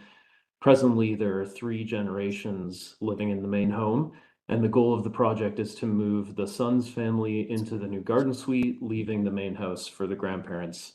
Next page, please. It's located immediately north of Finch and Midland. The rear lot line actually abuts Midland across from a commercial retail development. It's on a curved portion of Blue Eagle Trail, so it's actually a pie-shaped property that widens substantially at the rear. Next page, please. Here you can see the site plan. Midland Avenue is on the left side of this page. You'll see the garden suite is located in the south side of the rear yard. That is because there's a 5-meter easement preventing development on the north portion of this entire property. The only variances we're seeking relate to separation from the main house, and the portion of the garden suite that triggers these variances is highlighted in blue here. Next page, please. Here's a photo of the rear yard. The proposed footprint will be behind the main house, leaving the right portion of the photo as open space as is required by the easement. And I'll point out the commercial development across Midland in the background and that there are no trees affected by this application. Next page, please. When we were designing this suite, we considered several options that would have been fully as of right. The left graphic illustrates the footprint of a 2-story garden suite that would not require any minor variances. This complicated building shape, however, resulted in inefficient construction and spatial outcomes, which is why we're seeking these variances today. The only impacts this proposal creates are on the subject property alone. The building perceived by neighbors is equal or actually slightly better than what the bylaws would permit as of right. Next page, please. You can see how the living spaces we're proposing are efficient, but still suitable for family living, which is the intent of the garden suite policy. And if we were to follow the as of right prescriptions, the den on the second floor would be lost, making it less suitable for the family. Next page, please. The owners canvassed the surrounding area, including speaking to both adjacent neighbors. Most feedback was supportive. Discussions with the neighbor to the north, who I believe is speaking today, indicated their concerns with privacy and overlook into their rear yard and their solarium, which we attempted to address through siting away from this neighbor and through limiting north-facing windows. Community planning accepted these improvements and are not raising any privacy concerns in their report with respect to neighboring properties. But nonetheless, they are recommending general conformance to floor plans to ensure privacy will be maintained as a condition, and we're supportive of that. And if you go to the final page, please, I'll elaborate further that we did have several discussions with community planning and are generally supportive of the recommended conditions. However, we request the committee exclude conditions 1 and 2 from the planning report. These conditions would require us to eliminate the ground floor door and the den windows. These face the main house only. I understand why planning has to request this when separation variances are in play, but as I mentioned, this is intended to be a multi-generational property, and physical connection between the main house and the garden suite is critical to this project. It's going to allow this family to remain close, move quickly between the structures in the winter, and share the rear yard space in the summer. So just to clarify, that's points 1 and 2 in the planning report, as well as the last sentence in the first paragraph of point 3. Little confusing, happy to speak more to that if it gets brought up on screen. But to conclude, we believe the site is ideal for accommodating an accessory dwelling unit. Its unique dimensions ensure there is substantial separation from all the neighbors, and the presence of Midland provides transportation and retail amenities that will allow for the effective absorption of a new dwelling. This type of housing was imagined to allow families to improve the utility of their property, which is exactly what this proposal will do. A young family can have a house of their own without having to move out. Thank you for your time. Pleased to answer questions as required. Thank you, sir. Hold on, we have some questions. I have one, but Mr. Khan, go ahead. Thank you, Mr. Chair. Through you, sir, I would like to have two questions. Number one, you, sir, mentioned the separation of buildings. And you said in your comments that it will be easier from one place to the other in a short distance. So you have to be very kind to consider the fire safety regulations. The separation requires 6 meters. And that is one of the things I have to bring to your kind notice. They do consider this as a concern in the short distance. And number two, you are also mentioning about the height. So you have to consider the privacy of the neighbors. Yes, thank you, sir. If it's possible to pull up our supporting material again, page 5 will help me elaborate on this. With respect to fire safety, we will be prescribing to the unprotected opening percentages that are required in the building code. We're fortunate that the rear elevation of the main home is relatively limited in its amount of glazing. So the percentage of glass, windows, and doors that we can have facing the main house is very reasonable for us to get adequate daylighting into bedrooms and doors as needed. With respect to height, the image on the left, as I mentioned, that blue footprint, if we were to follow that odd shape, could be 6 meters tall. It could be a 2-story garden suite, and that would be fully as of right. If we followed a building footprint that was that shape, we would not be here today. We'd be proceeding directly to permit. So what the variances allow us to do is impact only the subject property, the space between the grandparents and the family who will be living in the suite, but have actually no negative effects on any neighboring properties. In fact, we could build closer to either of the neighbors with an as-of-right footprint. So we believe this is the optimal solution of using the as-of-right prescriptions where it makes sense, but only deviating from them where it's going to affect the owners of this property and no one else. Did you get the opportunity of speaking to your neighbors? I'm so sorry, sir. I didn't catch that. Would you mind repeating it? Sir, I was saying, did you have the opportunity to speak to your neighbors about your project? Yes, sir. The owners spoke to many of the neighbors. There's a letter of support from 94, the neighbor to the south, which the garden suite will be closer to. They're accepting of the application as designed. The neighbor to the north, 98, there was a meeting with them. They have a rear yard solarium, which they're concerned about privacy and overlook to. We are almost 50 feet from that solarium. So, and we've attempted to limit the number of second floor windows facing that side of the property. Community planning has requested conformance to plans to ensure this will be maintained, and we're supportive of that. Go ahead, Ms. McCauley. Thank you, Mr. Khan. Okay, I have a question for the applicant. The community staff report is suggesting that the second floor middle window be removed and the first floor kitchen window be removed. I looked at that in the sense of, I guess, concern with the neighbor and the privacy. Certainly the neighbor to the, I think I've got it written as the north, is past that easement area, so the neighbor to the north is quite some distance away. The windows are not even going to be facing into the area to the north. Are you agreeing to delete the middle window on the second story and the middle window on the first story? it will be. No, ma'am. That's why we were requesting eliminating items 1 and 2 from the planning report. If we go Okay, back up thank you. one Thank you for that page. clarification. That it didn't make much sense to me that you would be agreeing with that. Yes, thank you.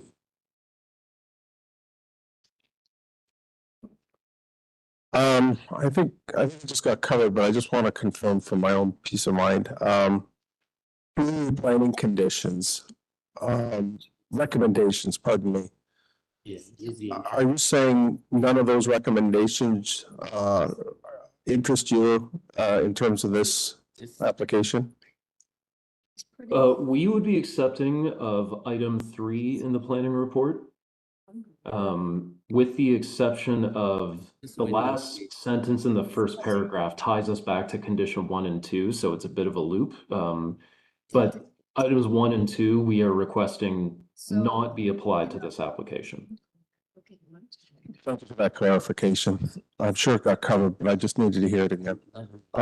Does anyone on committee have any more? Okay, we have a speaker, so maybe we should hear from the speaker now. To their patio. Because they're gonna be identical. Hello? Hello, first and last name and your address, please. 98 Blue Eagle Trail, Rashik Laxman. Okay, so you have up to 5 minutes. You don't need to use all of 5 minutes. Can you tell us what you'd like to say?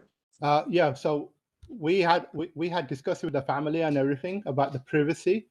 Their house is initially, when we first heard about it, it's like it was quite overwhelming, and it's quite a large 1,076 square feet house being slapped in the back of the garden area, backyard.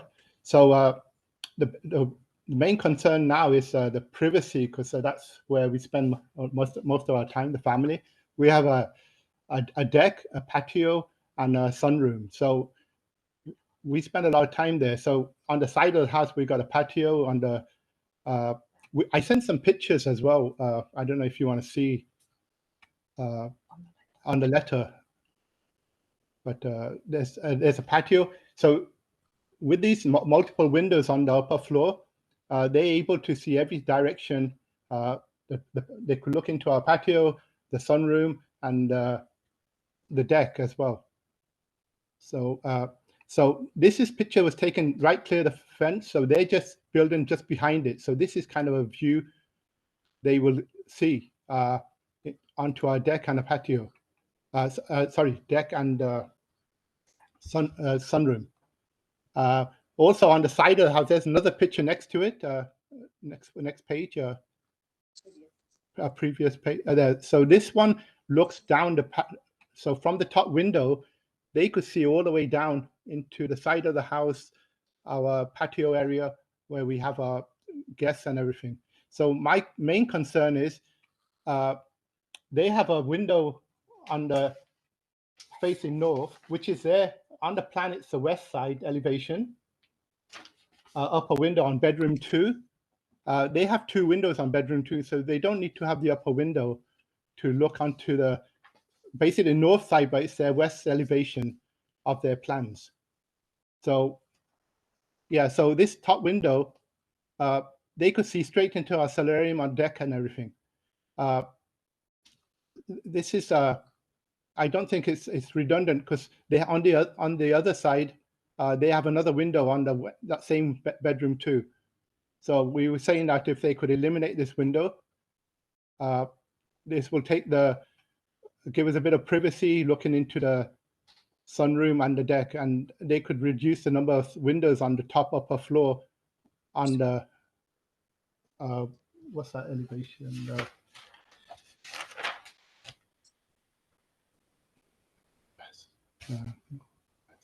The south, I think the south, yeah, the south window, which is it's just reduced. They've got so many windows on the top floor that it basically invades every direction we are. Anywhere we're in the garden, they could see us, and it doesn't give us much privacy. So I'm trying to enjoy my retirement. I just recently retired, and we've been in this house for 29 years, sorry, 29 years.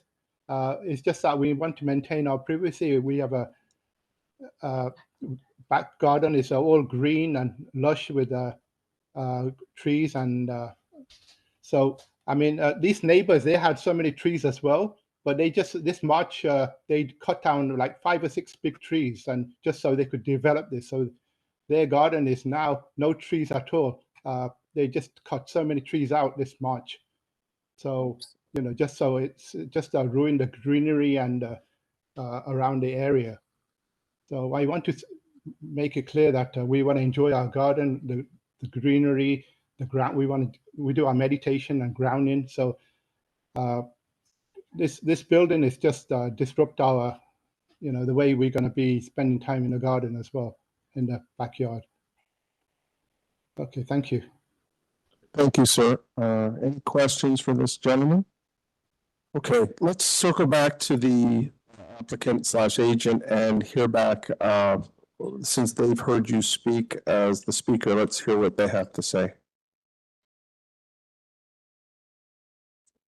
Thank you, Mr. Chair. When we became aware of these concerns, we did attempt to address them and minimize the amount of glazing on the second floor facing north. As our elevation and our renderings indicated, it is a very small window in a bedroom on the second story. And as our site plan indicates, it's over 17 feet or over 5 meters from that shared lot line, which does have a fence.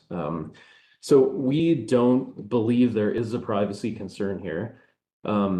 We appreciate the neighbors' concerns and desire for privacy, and our client actually has the same desires. We specifically attempted to minimize glazing facing into adjacent properties because looking into bedrooms is as unattractive as looking out of them. However, we are required to provide operable windows and daylighting into bedrooms per the building code. So we believe this is an ideal mutual satisfaction of privacy concerns both in and out, and our requirement to satisfy fresh air and daylighting provisions. Hopefully that satisfies the committee, and given the separation from the neighbor, we think that this is something that will be suitable for the context and will ultimately result in everyone having safe, comfortable backyards. Thank you very much. I will note after both the speaker and the agent have spoken. Correct me if I'm wrong, there are several large trees in the backyards of one or both of the properties. I believe the neighbor to the north has large trees. The neighbor who just spoke at 98 has some large trees, yes. Okay, I just wanted that noted. At this point, do we have any questions for the agent? No, I think we're going to go in the committee now. Please sit tight and we'll render a decision or have a question. So this committee is now in committee. Mr. Howe? Thank you, Chair. On a holistic view of this garden suite, I'm prepared to move approval of it. I will note something about the privacy concerns. I don't see this being too much of an issue. One, if you look at the lot configuration, it is on a sort of a corner or a round lot, and the property on 96 is actually quite far away from the property up north of 98. And I do not share the same concern with the city planning or community planning, where they requested removal of the middle window on both floors. But as you can see from the sketches, there are 3 windows on each floor. I don't see how removing the middle window will address privacy concerns, as they, if the owner wishes to look out of the other 2 windows, they can just as easily see the view that they see in the middle window. So I don't share that logic. I don't know why they just targeted the middle window.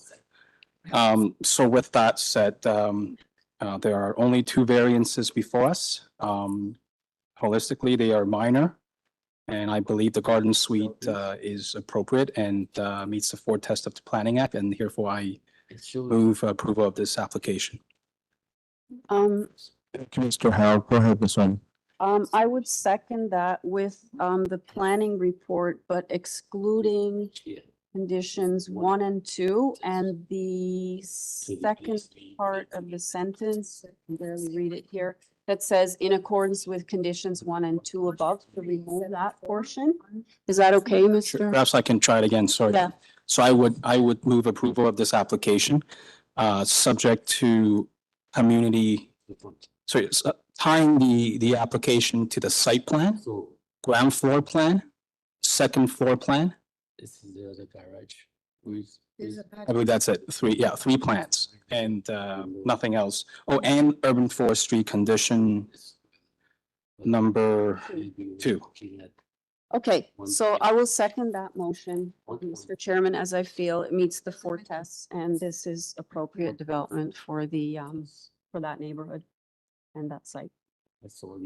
Thank you. We have a motion from Mr. Howe to approve with revisions to the recommendations of community planning to remove references to recommendations 1 and 2, keep number 3. And we have urban forestry, pardon me. And we have Ms. Ullman who has seconded it. All those in favor? And the motion is carried and unanimous. Thank you. Have a good day, sir.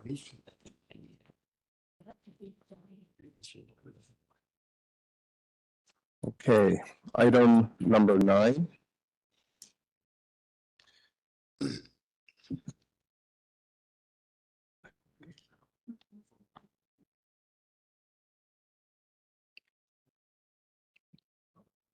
Sorry for that interruption, folks. We're just going to continue. Item 9, 62 Birchmount Road. To alter existing dwelling by constructing a rear yard 2-story addition with a rear yard detached garage and front porch enclosure. I have no speakers, no correspondence, no conditions, no recommendations. Do we have the agent or applicant available? Yes, Michael Saunders, agent for the owners there, and the address here is 2184 Bloor Street in Clarington. Okay, just on the Canvas Committee, does anyone have a question or a presentation? Sir, no, we don't need a presentation unless you want to give one. We have no questions. The package presented and the one we've reviewed extensively is quite thorough. Can we proceed to committee? Yep, glad to hear that you have enough information. I'm comfortable proceeding. I'll hold the phone. Mr. Khan? Sir, I have a concern. Can I? Oh, yes, that's why I asked if you had any questions. So go ahead, Mr. Thank you, sir. Sir, my question is through you that although in the alterations have been mentioned and also is said rear yard, garage detail, front portion, enclosure, these are the requirements. But he has provided no details of the garage. Yes, this application was primarily based on the enclosed front porch. We actually have a building permit in place regarding the rear addition and the garage. This is to permit an amendment to the building permit that would permit the enclosure of the existing front porch, making it part of the living space. But what are the violations if you want us to look into garage as well? I was not aware of any conditions on the garage.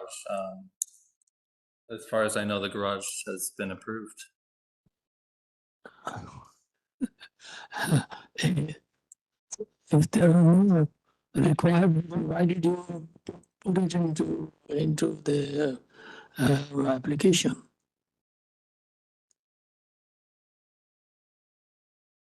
Just 1 minute. I just want to confirm what I indeed put in the application.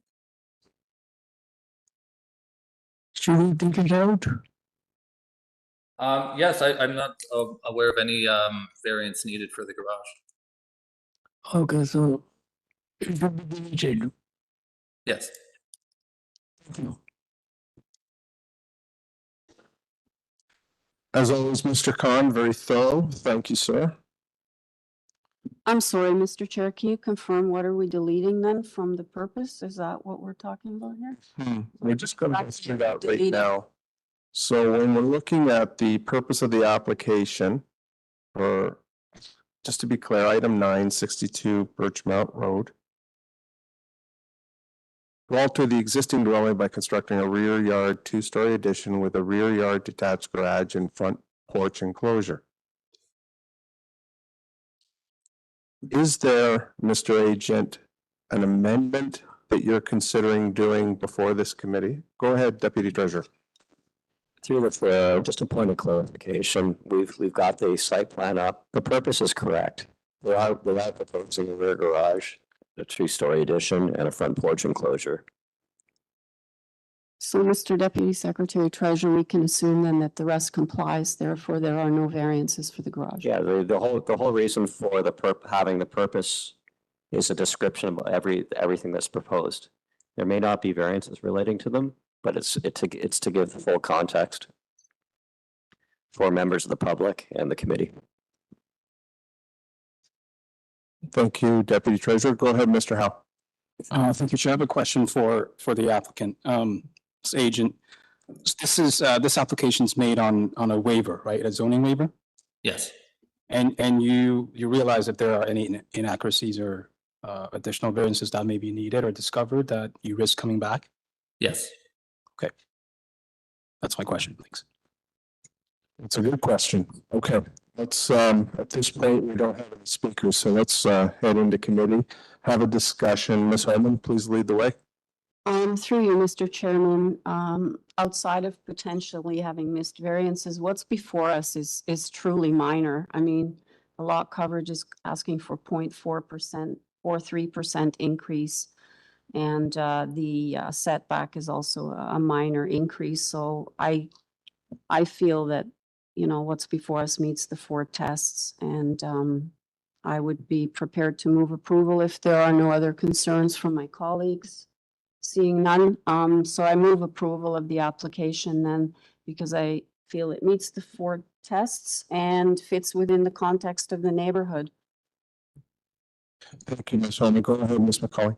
I will second that motion. I will note that the applicant has done this on the basis of a waiver, so that he did not take the opportunity to have this looked at by building department. So if there's any other variances needed, he would have to come back.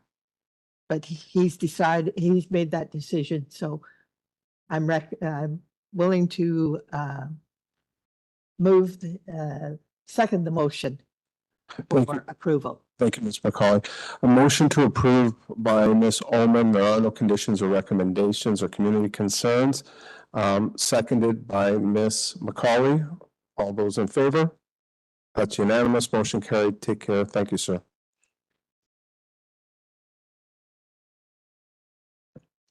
Item number 10.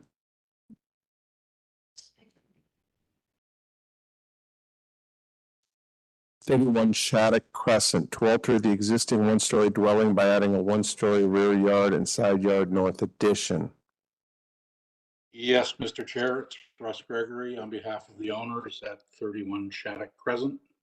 Okay, just give me 1 second to put on a record here. Thank you, sir, that there's no correspondence, no speakers, no conditions or recommendations that I see on our paperwork.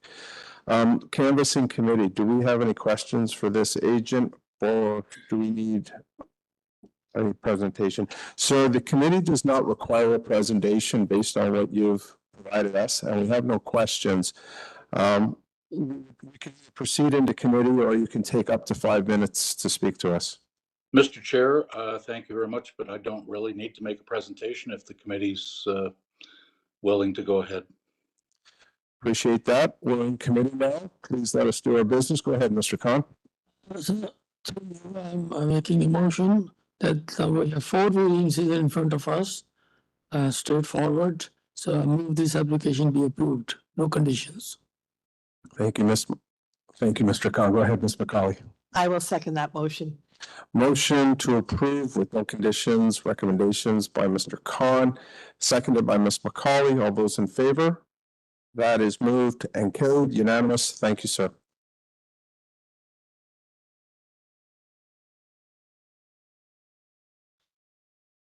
Item number 11, 24 Dewey Drive, to construct a new two-story detached dwelling with a front porch and rear second-story balcony. The existing one-story detached dwelling will be demolished. This is a technical amendment, variance number 3 on a staff error. There are conditions of approval with community planning and urban forestry, and I understand we have one speaker. Is that speaker present or online? Online, okay. Can we hear from the applicant or agent, please? Good afternoon. Can we have your first and last name and address, please? My name is Nusrat Jahan, address 3400 Danforth Avenue.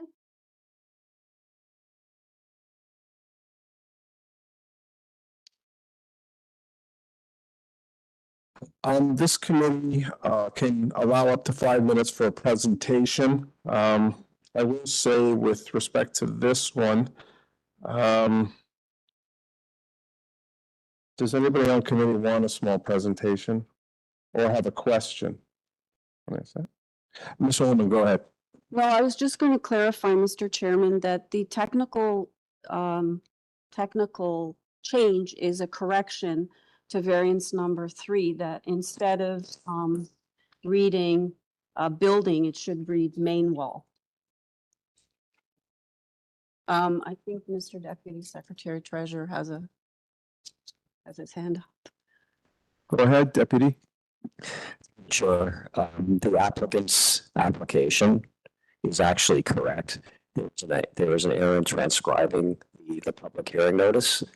So this is why we put the red line on the screen right now. We will ensure that it gets the correct wording gets reflected in the decision should the committee make a decision today. Thank you, Deputy Treasurer, as always, insightful. Miss, we're just looking at committee here. Does anybody need a presentation? No. Do you have any questions in regards to what was just said? No, Mr. Chair. Very good. Let us go into committee and make a decision. Hold on, please. Mr. Khan, go ahead. Hold on. Through the chair, there is a speaker. Apologies. Let's hear from the speaker. Hello. A small concern about the height being casting shadow toward the house next door. We live at 26 Dewey. And I'm a bit concerned as well. We have a shared driveway. They're going to be putting, I guess, down some sort of cobblestone down the middle and widening the front of their driveway. So we're raising the height is going 6 feet above the allowed height. And I'm not sure what the width of the driveway allowance is, but it's also moving the whole house within 4 feet of the lot line. I wasn't sure what the legal requirements were for that.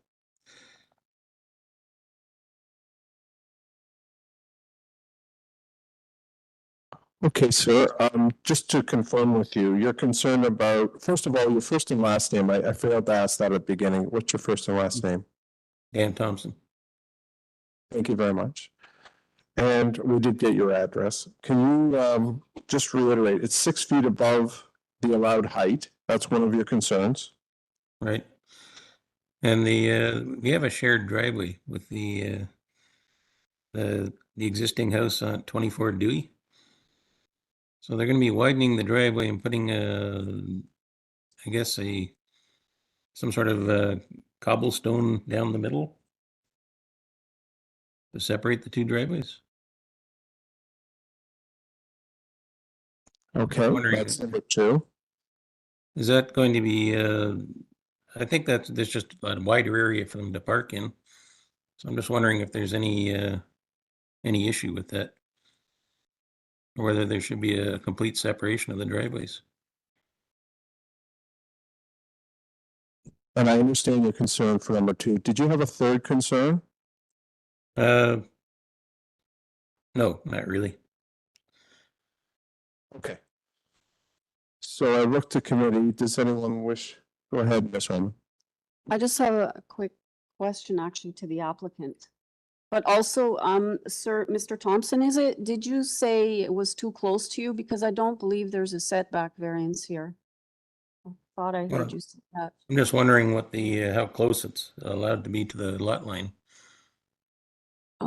I don't know because I don't know offhand because the bylaws variance, they vary throughout the city and there's no variance for setback, so they actually comply with the distance, from the lot line. There's no variance, okay?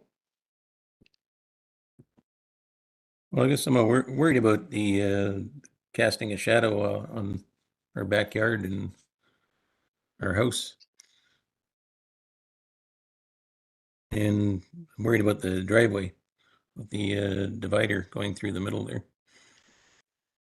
That's still allowed to park on that area, or whether it's just a widening of the driveway with a permeable area. Do they have a certain requirement for how much green space is permitted on each property or required on each property?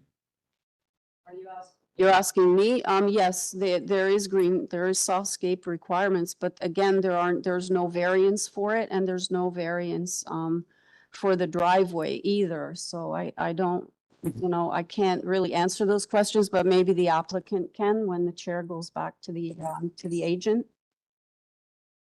Okay. Okay, thank you. Oh, Ms. McCauley, go ahead. Okay, just looking at the driveway, I understand that at the moment there is 2 driveways side by side.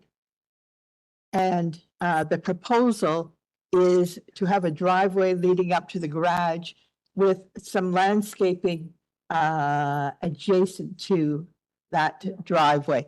So there will be there won't be 2 driveways side by side. There'll be a driveway with the gentleman and then a proposed landscaping strip of probably very minimal area, and then another driveway leading up to the garage.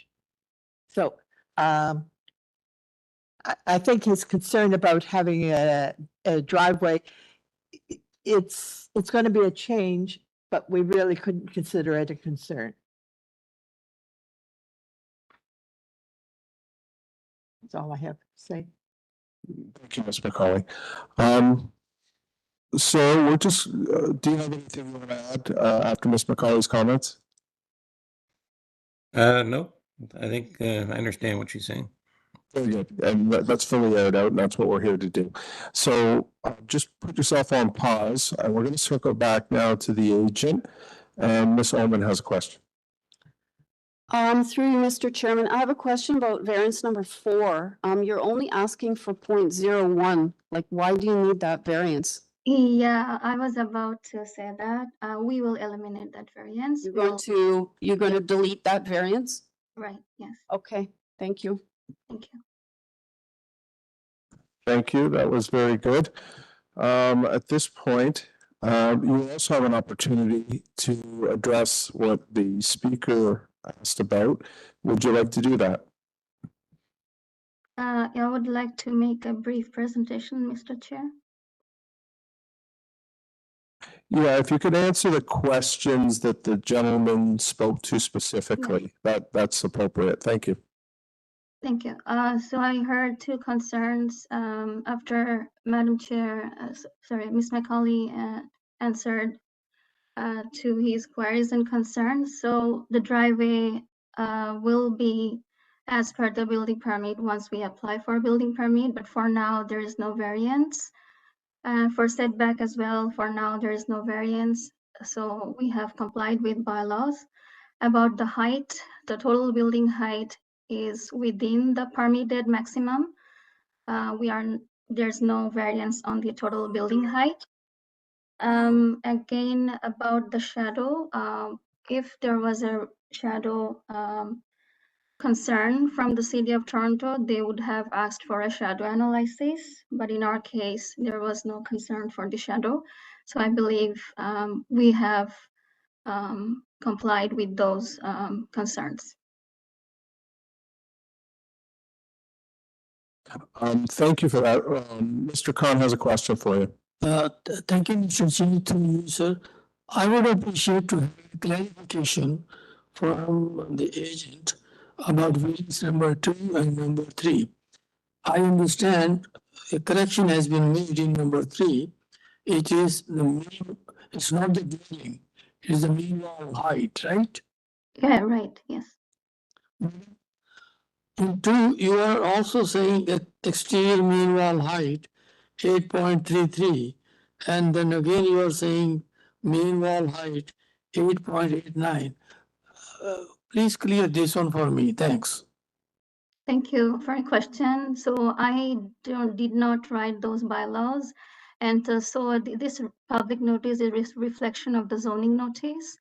So as far as we know that, yes, our mean wall height is 8.33. For the, when there is a flat or shallow roof, I believe it might become 8.89. So the zoning notice has the same values. Yeah, that's what is reflected in the public notice. Thank you. Thank you. Thank you both. Does anyone have any further questions for the applicant? Mr. Howe, go ahead.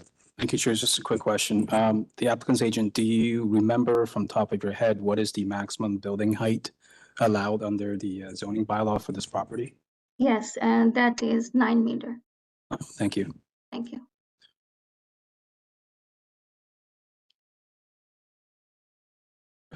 Very good. So I think we've got the information from both sides and from the package, and the committee will now go to committee. So Mr. Khan, please lead. Thank you, Councillor. I'm making a motion with your permission. And we have 4 variances in front of us. And the staff has recommended application be approved with conditions and forestry conditions. With those conditions, I move this application be approved.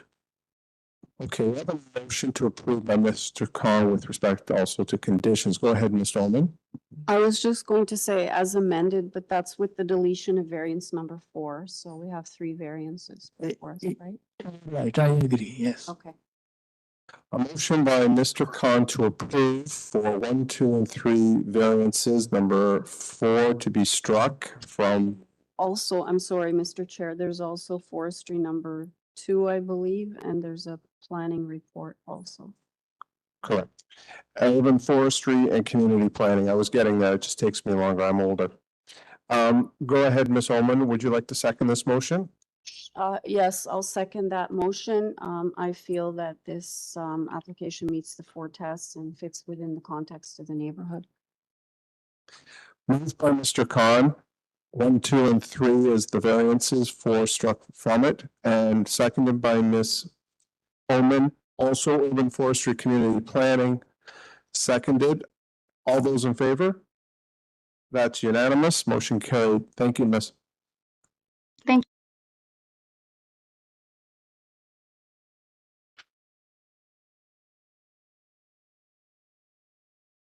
Item number 12, 182 Tower Drive. An amended application regarding an elimination of variances number 3, 9, and 10.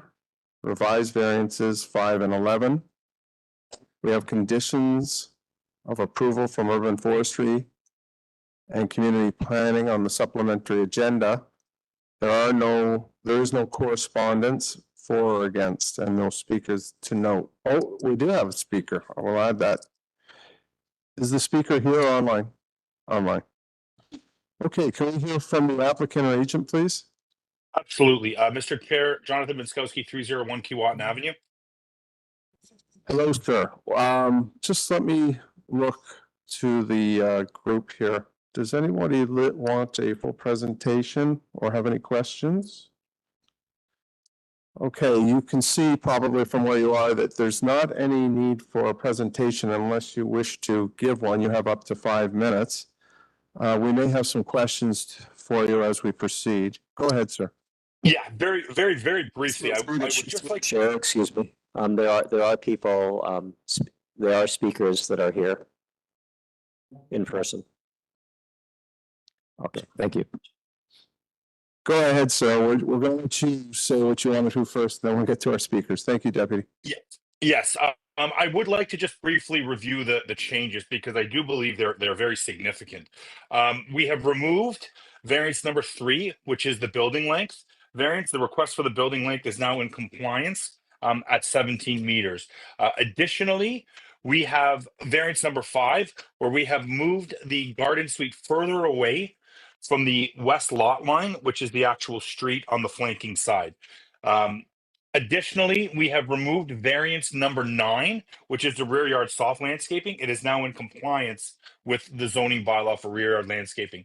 Additionally, we have pushed the building further away from the east lot line, which would be the adjacent neighbor on Tower, to now be compliant at 1.2 meters.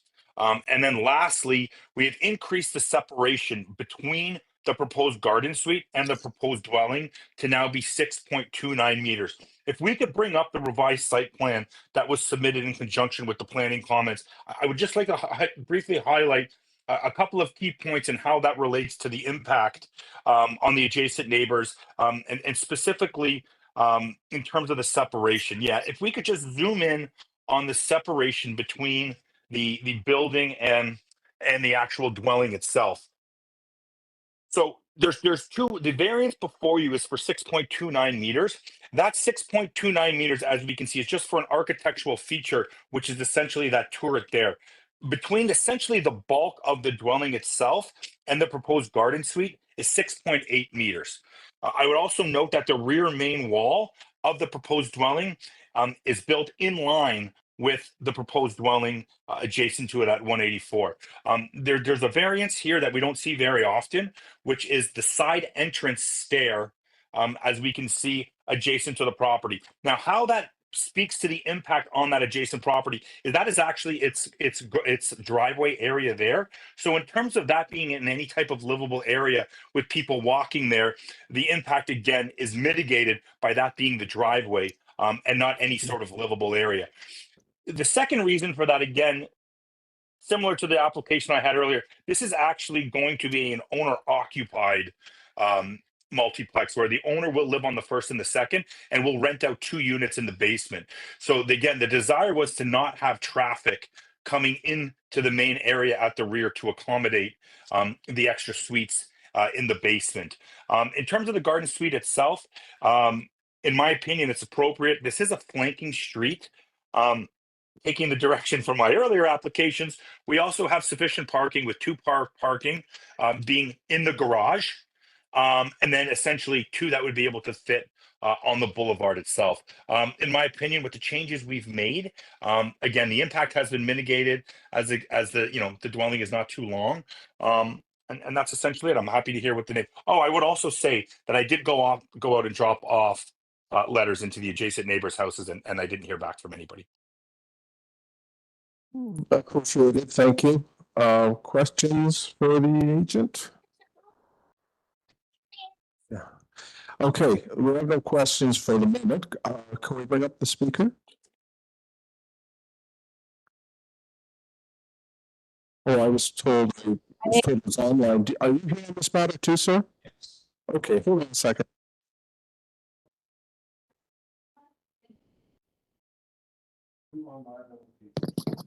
Okay, can we do the online speaker and then we'll have the gentleman here next. Okay, my name is Linda Knox and I live at 18 Princemere Crescent.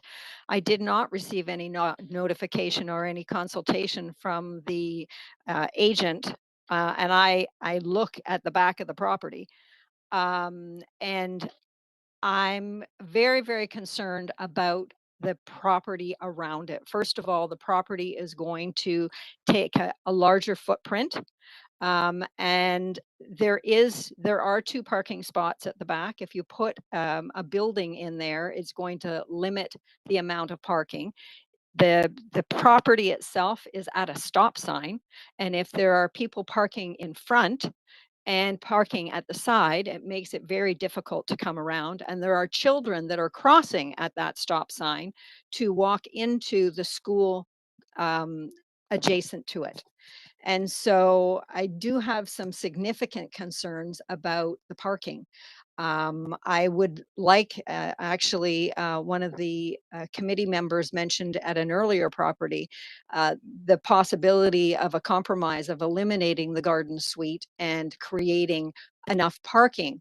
The public notice that I received for this variance indicated that it was going to be 4 dwellings, and I guess what the gentleman just said earlier is it's not going to be 4 dwellings, it's going to be 3. So I'm not sure whether the information I have is not correct and has not been upgraded, but he did mention that there are some other variances that have since been adjusted. But there is no account for the requirement for parking for if this is a 4-person dwelling or a four rental properties, then you have to account for at least 4 parking spots, if nothing else. And I know that there are other properties in our neighborhood that are really clogging up Tower Drive and Pickwick, because we get a lot of traffic coming from Warden Avenue to go and cut through the streets and get on to Lawrence without having to hit the main intersection. So I walk my dogs there regularly. That stop sign, we have a real problem with people that just slide through the stop. They don't even hardly stop. When I take my dogs for a walk, I usually see at least one person not stop at that stop sign. So if the stop sign is now obstructed by parked cars out front, it is going to be even worse. So those are my primary concerns. Thank you. Those were very succinct and clear. Does anyone in the committee have a question for the speaker? Okay, please sit tight. I'd like to have, is there 3 or 2 of you to speak, sir? 2. Okay, please come on down to the microphone, all the speakers on this matter.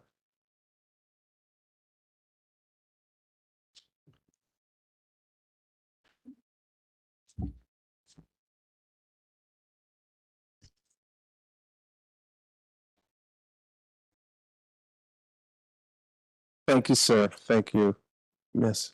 Your first and last name and your address, sir. Michelle Gallagher, 5 Tower Drive. Okay, you have up to 5 minutes. Please use what you think you need, and let's hear from you. Thank you. Appreciate the comments from the previous speaker. I will repeat some of them because we had the same concerns.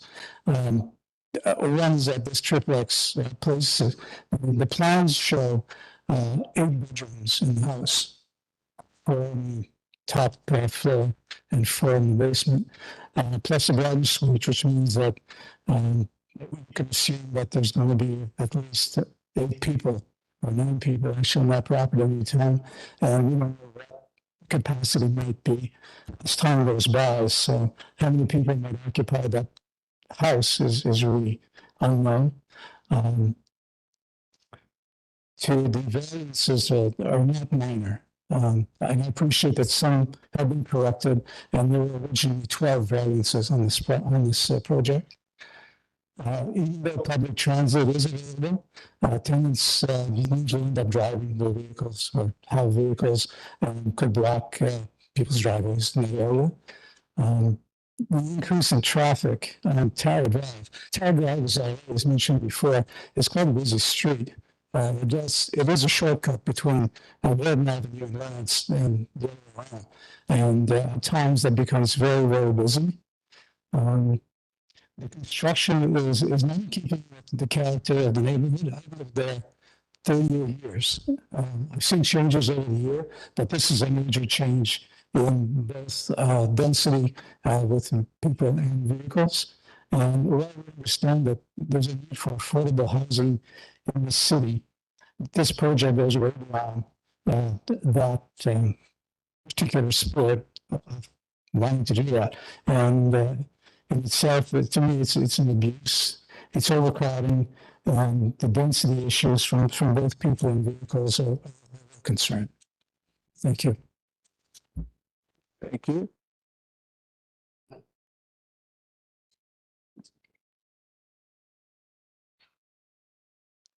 Hi, first and last name and your address, please. Nancy Cervantes at 187 Tower. Thank you. You have up to 5 minutes. Please use what you need. Thank you. Okay, and my main concern is the traffic that it will promote. Even though there may be rentals, eventually people do get vehicles, and our concern is that there won't be enough parking available for the people that live there. The side variance on number 5 on the for Pickwick Avenue, it's the setback is required at 3.6, and it says the variance says 1.25. That's just right at the sidewalk of the street. That's not very much distance, and like the woman that talked before on Pickwick, there is a lot of traffic with children and people walking. So this distance isn't very far from the sidewalk itself.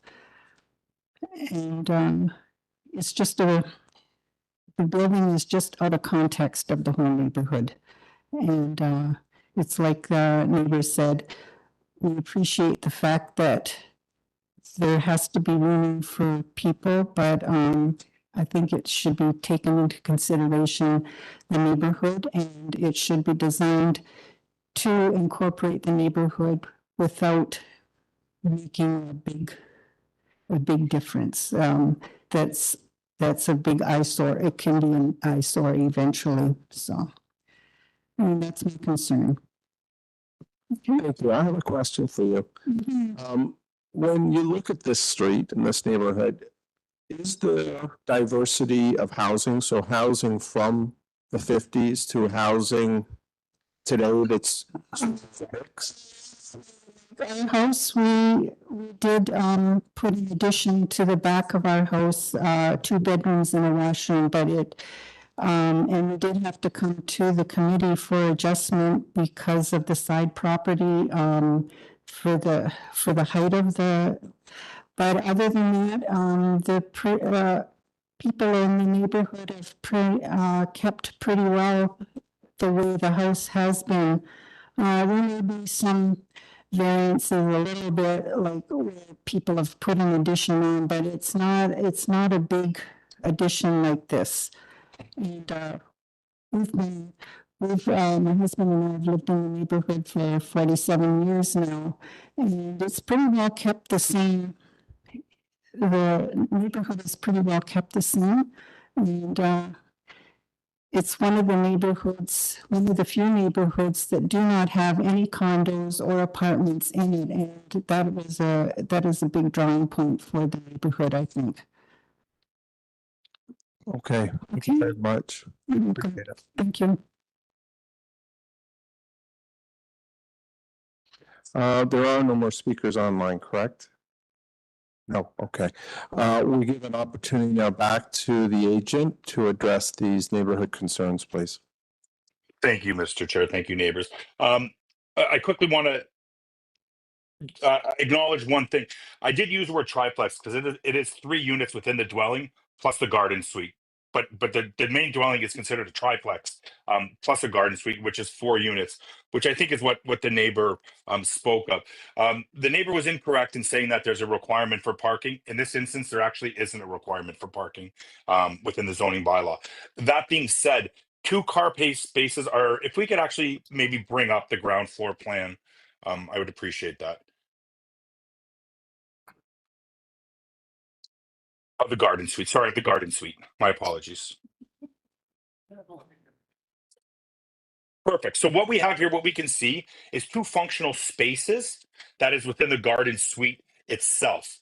Okay, so 2 cars will be able to be parked on the main level. Now, if we could go back to the overall site plan, and then we can leave it there for the next part. And while we're doing that, I did want to address the safety and concerns. Nothing was raised from transportation for a sightline analysis. This property is located on the east side of Pickwick, with the actual stop sign being on the opposite corner for people driving south. So I'm not quite sure I understood the concern of not being able to see the stop sign. when the stop sign is actually on the opposite side of the street. There was also some questions raised about the location of the garage and whether that's unsafe. The zoning bylaw in this instance actually requires the garage or driveway to come off of the flanking street. So that's actually the direction of the zoning bylaw, is to have it located here. If we could just zoom in between the house, and have the house and the garden suite.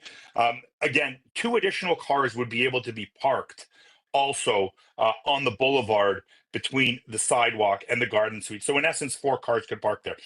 In all of the things mentioned by the neighbors, I really only heard one concern as it relates to any variance, and that relates to the proposed side yard setback on the flanking street. If we could zoom in on that setback, I'd really appreciate that. We're requesting a reduction to 1.31 meters. Again, similar to the separation between the dwelling and the garden suite, that 1.31 meters is only for that architectural feature that is located sort of the turret looking thing. If we actually take the functional setback of the dwelling itself, we add another 0.54 meters, we're at 1.85 meters. In this instance, these are not overly wide lots.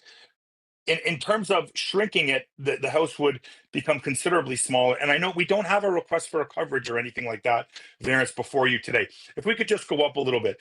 In terms of how it will address the street itself, this is an instance that has a boulevard, a sidewalk, and then another boulevard that we see before we hit the road. That measurement from the property line to the actual road line of the flanking street there is essentially 7.5 meters, more or less a little bit over 25 feet. So in terms of it creating a massing issue as it relates to the flanking street, I don't believe that's the case, because there is such a considerable setback taken from the double boulevards and the sidewalks.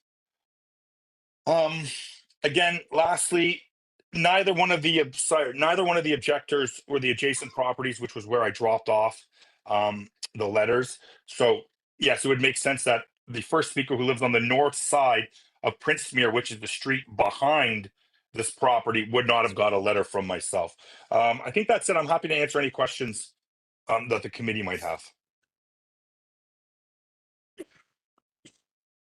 I'm going to pass the mic, I think, to Ms. Orman will have a question, but I'm going to ask one quick question. Community planning supplementary report had conditions. Are you good with those? Yes, it's essentially the planting of a native tree. Thank you. Mr. Benskowski, the two on the, hang on, it's on the second floor. Those 2 things that look like bumper cars, are those jacuzzis? I've never seen them before on a plan. Let me take a look through you, Mrs. Chair, Mrs. Oman. Let me try to get there. I think it's just yes, I think they're jacuzzis. What I think it is, it's just the graphics that the designer chose to use to identify the bathtubs. I mean, But yeah, yes, it actually looks like it has a wheel on the side. It really does. yeah, Look that like a actually bumper it car, actually but is I've kind of never interesting. seen it before. Okay, Yeah, thanks. it is quite interesting. Go ahead, Mr. Howe. Thank you, Chair. Just a quick question for the applicant agent. What's the length of the driveway up to the sidewalk? Up to the sidewalk, somewhere around 6 meters. Because if we go back to that site plan, we can see that if we just zoom in, we can see there's 3.2 meters from the property line to the proposed main wall of the garden suite. And it looks like the boulevard is essentially the same size. Through you, Mr. Chair, I could give you the exact size, but it's going to be somewhere around 3 meters, which would be over the 5.6 meters, which is the minimum parking space length. Okay, thank you. Thank you very much for that answer. Does anyone else have any more questions for the agent? No? Okay. At this point, we have no more speakers, and we're going to go into committee. Ms. McCauley? You could see that I was wanting to speak on this one. This is an application for 4 units, which is quite a change for this neighborhood. This is an older established neighborhood. Tower Drive is a fairly major collector road, and we're just off of Warden Avenue. And this proposal is on a corner property. If there is an appropriate location for a change for intensification.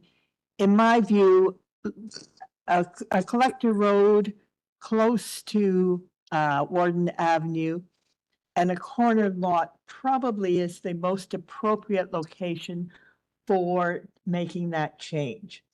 So I looked at this plan. I don't see any real problems with it, other than I understand it is a change. I understand it is going to have 4 units, which is quite a change to what is expected in the area, but What's wrong there? there really is no, I have no concerns with it. Thank you, Ms. McCauley. I'll make some comments, but I'll throw it to, did somebody have something to say? Go ahead, Ms. Holman. I was just going to say to the speaker that spoke about the stop sign, we don't have any feedback from transportation, and they always review these things. And so they deemed that it is appropriate to have the driveway where it is. I would agree with my colleague, Ms. McCauley. I don't have a problem with this application. I understand it's a big change. I think we're all facing these changes in Toronto. I'll also note there is quite a large new home on the street a little bit further down. And again, fourplexes, it's not a fourplex per se, but 4 units are permitted within existing neighborhoods. So those are my comments, Mr. Chair. Thank you very much. Go ahead, Eric, and I'll go after you. Thank you, Chair. I just want to share the same comment and observation with my colleagues here. I think compared to some of the other applications we've seen recently, I think this the variances requested herein in this application is quite reasonable and modest. In terms of parking, we are seeing 4 dwellings with 4 parking spaces. So overall, I'm satisfied that this is a reasonable application. Thank you, Mr. Howe. I think this committee is always very empathetic to community members that show up to tell us why they're concerned and why they don't accept something changing. I'm going to speak directly to this. I feel that the numbers are not out of line for the inevitable, which is change. That change is also being demonstrated by traffic services making no objections to this application and the various city departments of experts that support us. I also feel that while the safety of children is paramount, traffic is paramount, parking is paramount, those departments have done their job and made their assessments, and they've raised no red flags for this committee. I also feel that even hearing from the speakers, which was very clear and very articulate, that some of them have even done their own additions onto their properties. And this is always a yin and yang of this committee's work to decide what we approve and what we don't, or what we defer. So I'm satisfied that for the 4 test rule, and based on what my colleagues have said, I could approve this application myself. With that being said, does anyone have a motion? Oh, go ahead, Ms. McCauley. Thank you. I will put forth the motion to approve this application, subject to community planning condition that they build in accordance with community planning plans, and subject to urban forestry. Thank you, Ms. McCauley. And go ahead, Ms. Owen. I will second the application as amended. Again, I feel it meets the 4 tests, and it does fit within the city's policies and what the city is looking for in terms of intensification in neighborhoods. We have a motion to approve by Ms. McCauley with the elimination of variances 3, 9, and 10, revision of variances 5 and 11, conditions of urban forestry and community planning. And we have that motion seconded by Ms. Ullman. All those in favor? Motion carried unanimously. Thank you.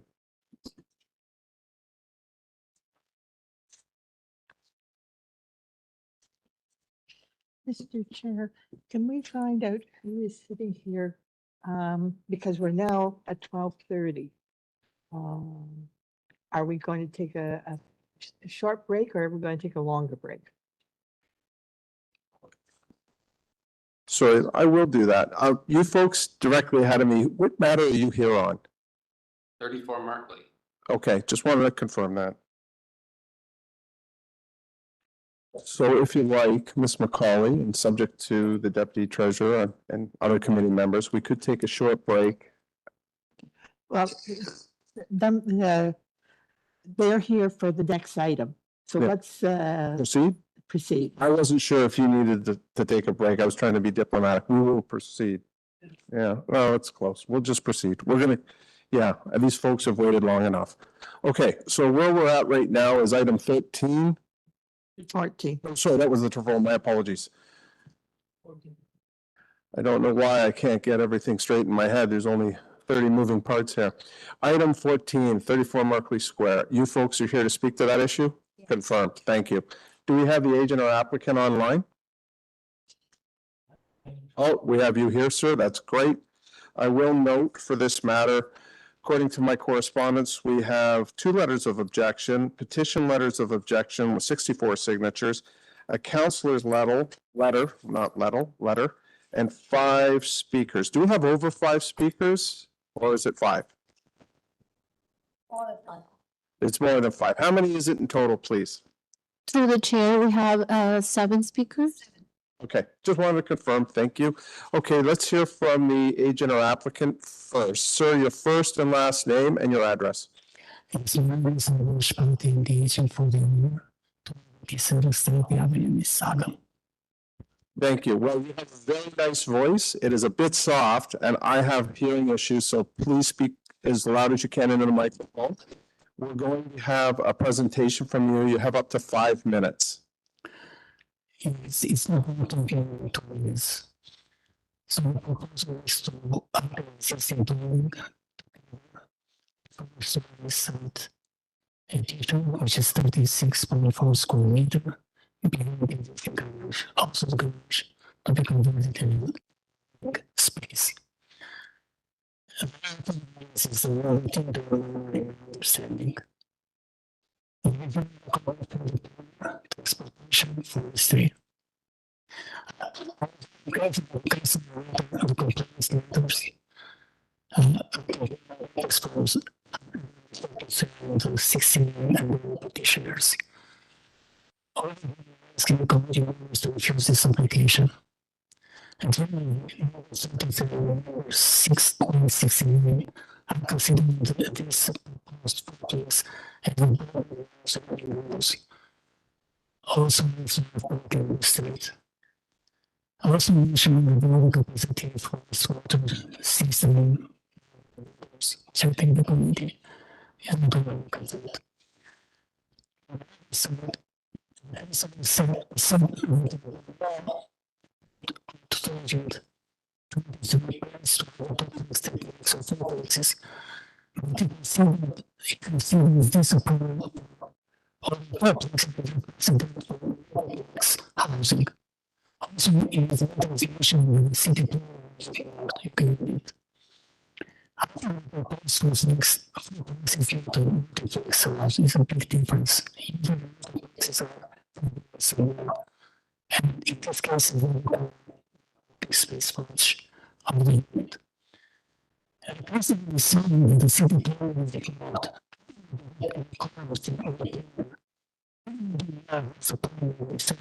If you care for this project,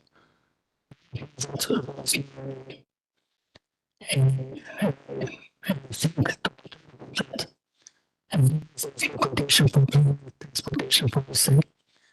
The first thing to say is that as for parking requirements of the law, in 2022 7, parking spaces are required for the state parks of complex. And it says as a portion required for being charged to the state parks of complex. Spaces is not required. Transportation, the parking,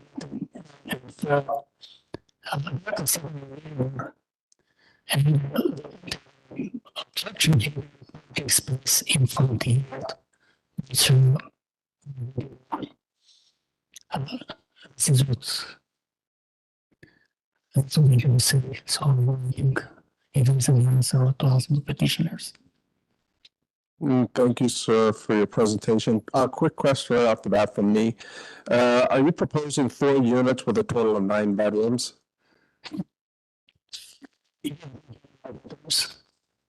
Similar to in concern. Sorry, I'm not asking you that aspect. I'm asking you, is it 4 units with 9 bedrooms? Yes or no? I got all of this.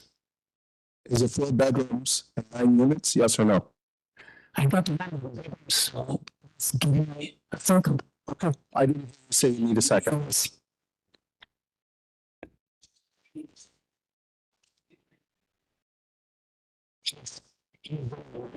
Thank you very much. I didn't hear you say that. That's all I needed to hear, and I appreciate that. I will confirm, since you did it in your presentation, that this city has moved away as a requirement legally, that there's always parking required for dwelling structures. That is no longer the case in our city. Now, it's judged on a case-by-case basis, but this is part of urbanization and where we're going with density. But having said that, I will look to committee. Does anybody have any questions? Go ahead. No? All right. Okay. We're going to get to that. Do we have, besides the people here in front of us, do we have anyone online? No, okay. Sir, if you just take a seat and we're going to let some people speak. So folks, if you'd like to come down. I'll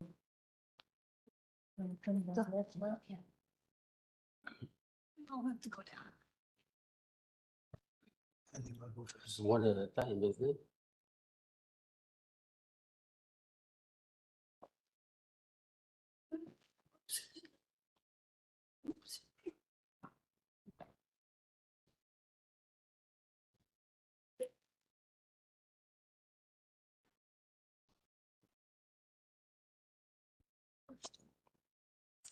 Oh, sorry. You can run that.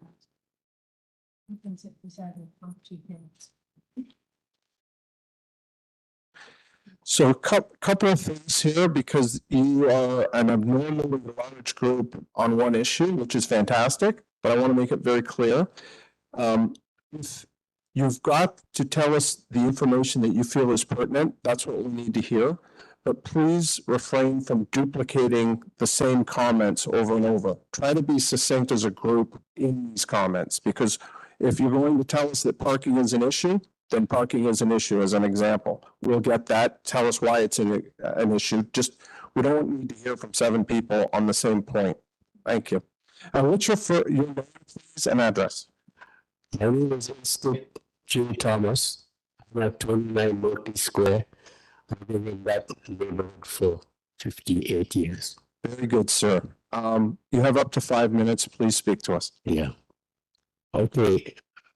First of all, it says minor property variance. For a level of construction considered, this is a low or minor. Transforming a single family dwelling home that's typically has 4 to 6 people, designed for 4 to 6 people, into a possible occupancy of 16 to 24 people at the same property site is not a minor variance. The proposal is simply a money-making land development investment project designed to turn a type of building footprint into a variable rooming house. Homeowners who bought their homes here never expected that a neighborhood would be ever transformed into a series of rooming houses. There are 17 houses with the exact building footprint, and at least 8 buildings, other buildings of similar type, if requested, could be turned into projects like this. Therefore, approval of this property variance will set a major precedence for others to destroy the character of the neighborhood. I'm an original homeowner since 1967. I am continuously bombarded by investors with flyers offering cash purchase for my home I made an exact type model like this one, except it's reversed for investment redevelopment. In practical terms, approval of this variance will create the following problems. It is very likely the existing design capacity of utilities for mostly single-family dwelling neighborhood will be vastly exceeded with the addition of 3 more dwellings on the same site. Internal sewers and water systems within the building will be, and external will be deficient, and new separate connections to the city pipes and sewers will be required. Heating and air conditioning and ventilation will be deficient and require new separate systems installed. Electrical capacity will likely be exceeded and must be supplied separately to 4 units. Gas will also have to be supplied. City sanitary and storm sewers on Loki Square were never designed to handle effluents from 4 dwelling units from the same property site.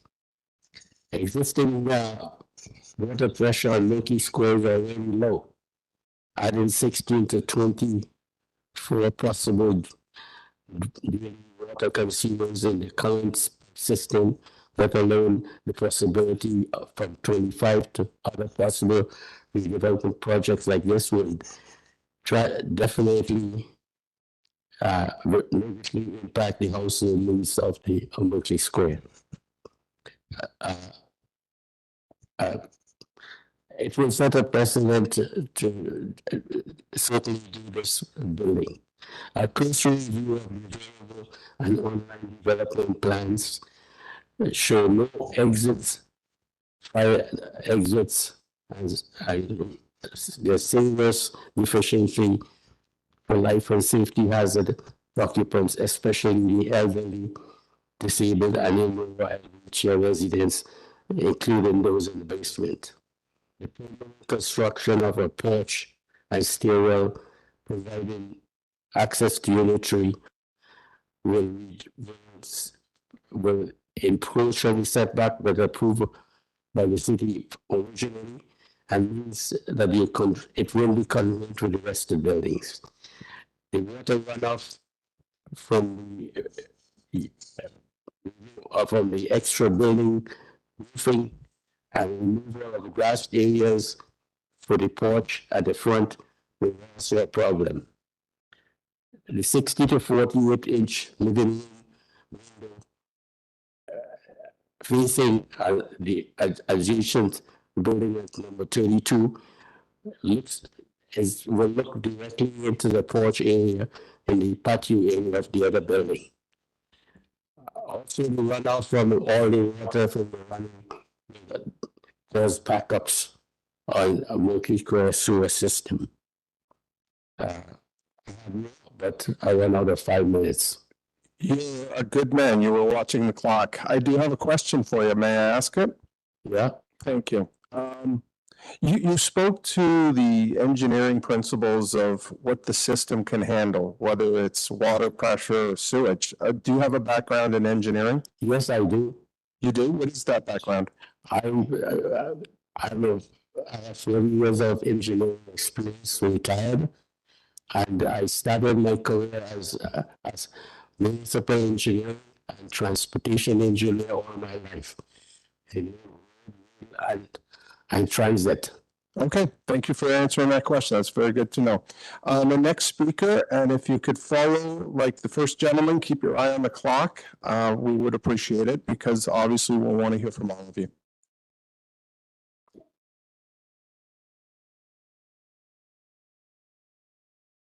Hi, your first and last name and address, please.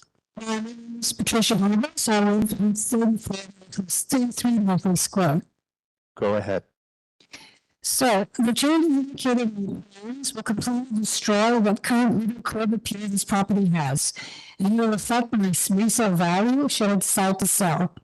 The changes include a staircase to be built in front of the existing master bedroom facing the street, and installing a window where the existing garage is. The front of the house will now look like the back of the house. The complete overhaul of this property from a 3-bedroom bungalow to accommodate 9 bedrooms, 6 bathrooms, 4 kitchens, 4 washer and dryers, 4 living rooms, dining rooms is not a minor variance. These 4 dwelling units will have an absentee landlord. The homeowners have already indicated that they're moving. The renters at 34 Maple are adding it to an already existing huge parking problem. There is no overnight parking around in our area, and you need a car on the road during the day for 3 hours. The current owner of 34 Maple left his truck parked in the street in front of his house all winter. The snowplow could not move the snow down the road because of this obstruction, so they dumped the snow on the driveway of 36 Merkley.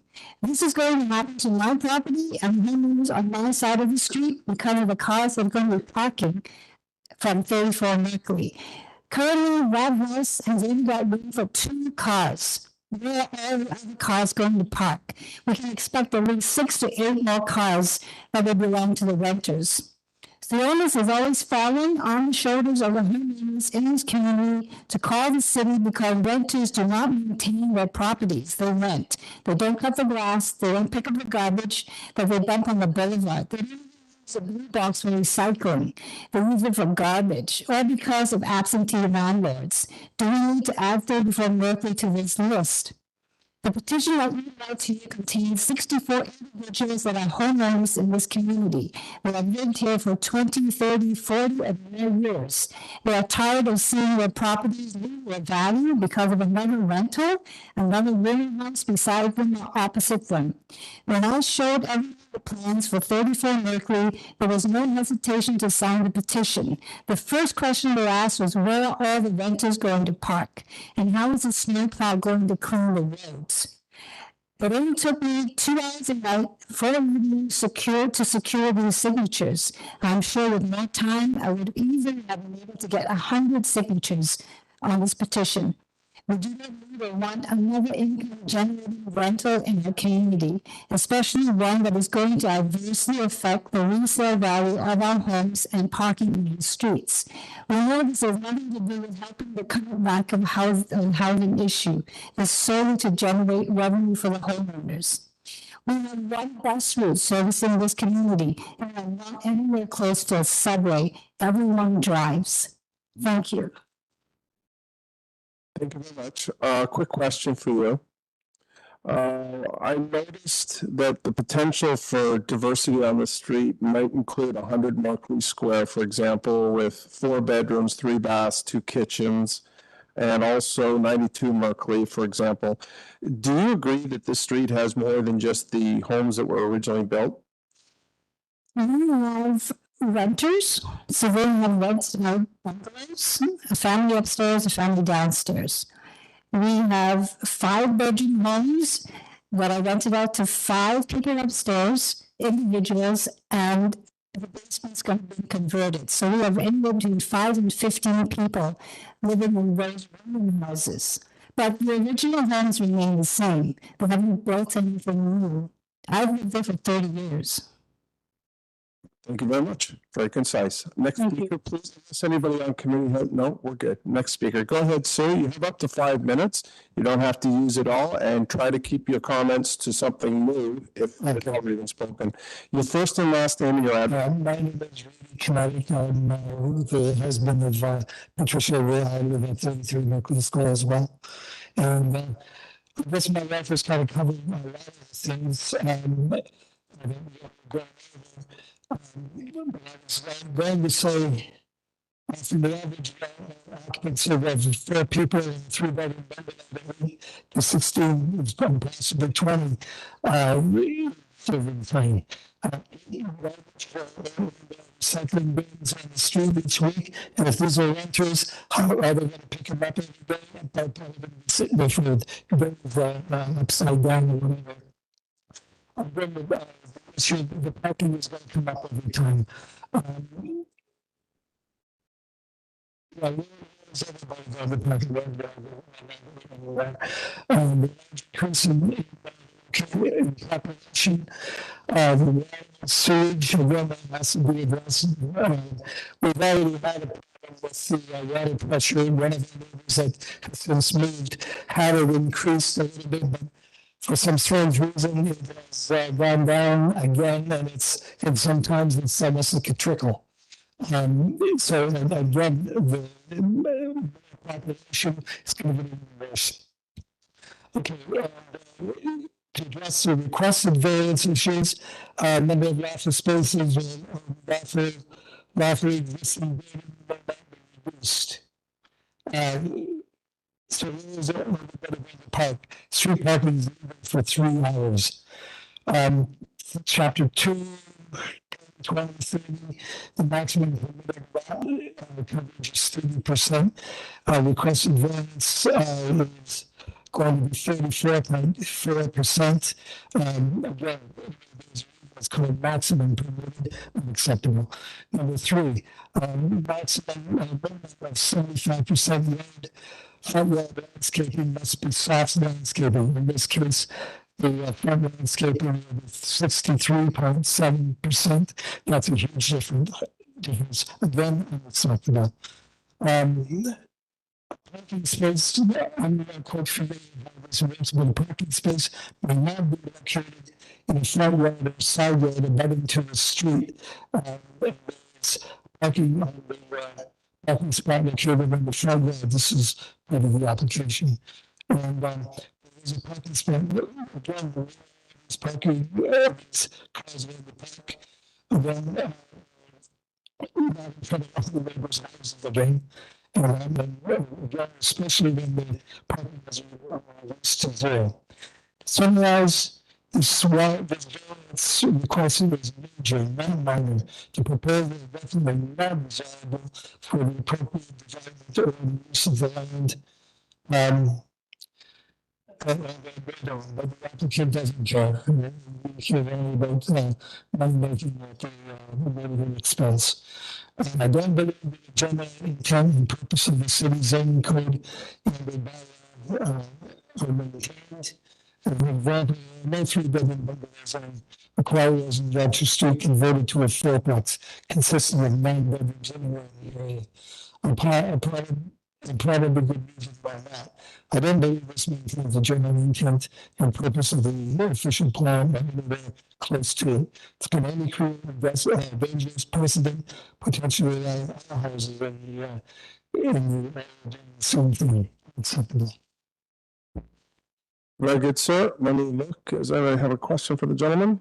No. Okay, thank you. You're very good. Oh, so we're getting some feedback here. I think your speaker's on. I'm gonna mute your, yeah. Hi, your first and last name and your Park, 31 Ripley Square. Okay. Main Coast Street, 34. Basically, I'm here because I'm very concerned that a 3-bedroom, 1 house has been converted into 4 different units. Okay, he's given up one of his legal parking spots to make a bedroom in there. So, and how are they going to manage parking? Because you can't tell me with 4 people, especially when there's 2 and 3 bedrooms in there, that they're not going to require at least 1 parking. House next door, 3 people, same other house, 3 people upstairs, 2 downstairs, then 3 cars. It's okay, but everybody else, where are they parking in the street? And not only parking in the street is an area, the fact is that they don't respect your area where your driveway is. I've seen this for myself. It's been going on for about 15 years. That they move over, and then the garbage guy comes along. He can't move over. There's cars over here, there's cars over there. They've got those big things in the dumpster pickup. And to get out, put your garbage out on the street. When you're there and pick it up, there's the sign of the person he just backs out, it comes out, it leaves a big hump in the middle of the road, it leaves a big hump in front of the road, and it goes away. It's not his fault. It's parked there.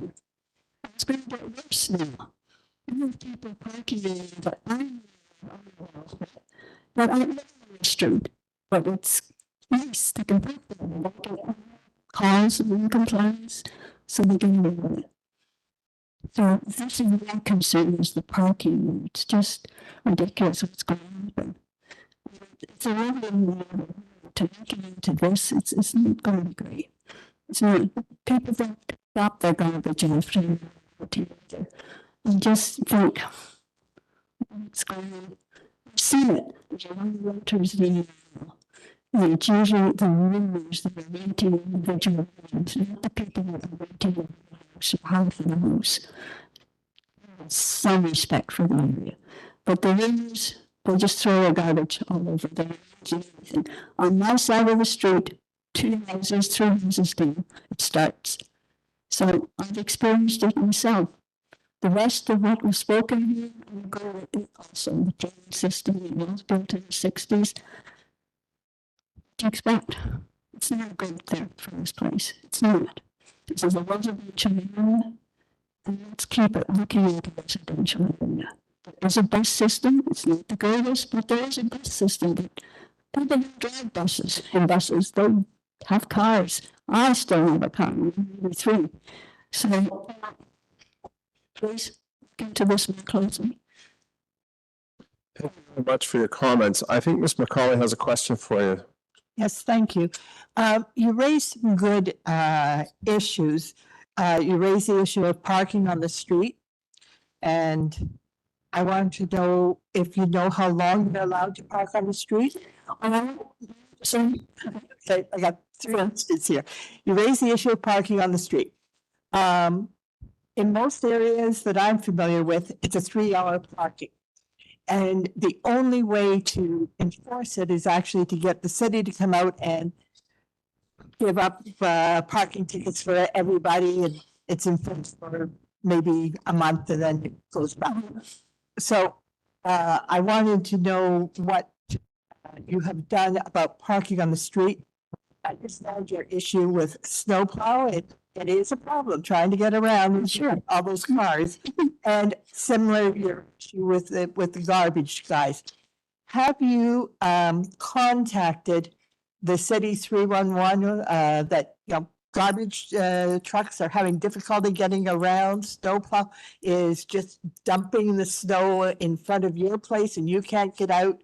What have you done asking for help from the city? 15 years that this has been from experience. I will call the police a few times, but why should we have to call the police? I understand we park 3 hours during the day. Pick up 3 hours is great. Who cares? Police or 2 guys in phone. Well, it's up to us citizens to call all the time. They should have signs up and look. Respect people saying, working to have cars, unfortunately. It's not up to the individual resident to call about it. There's a real take a still. Still, I want to park outside my front house. It's nothing.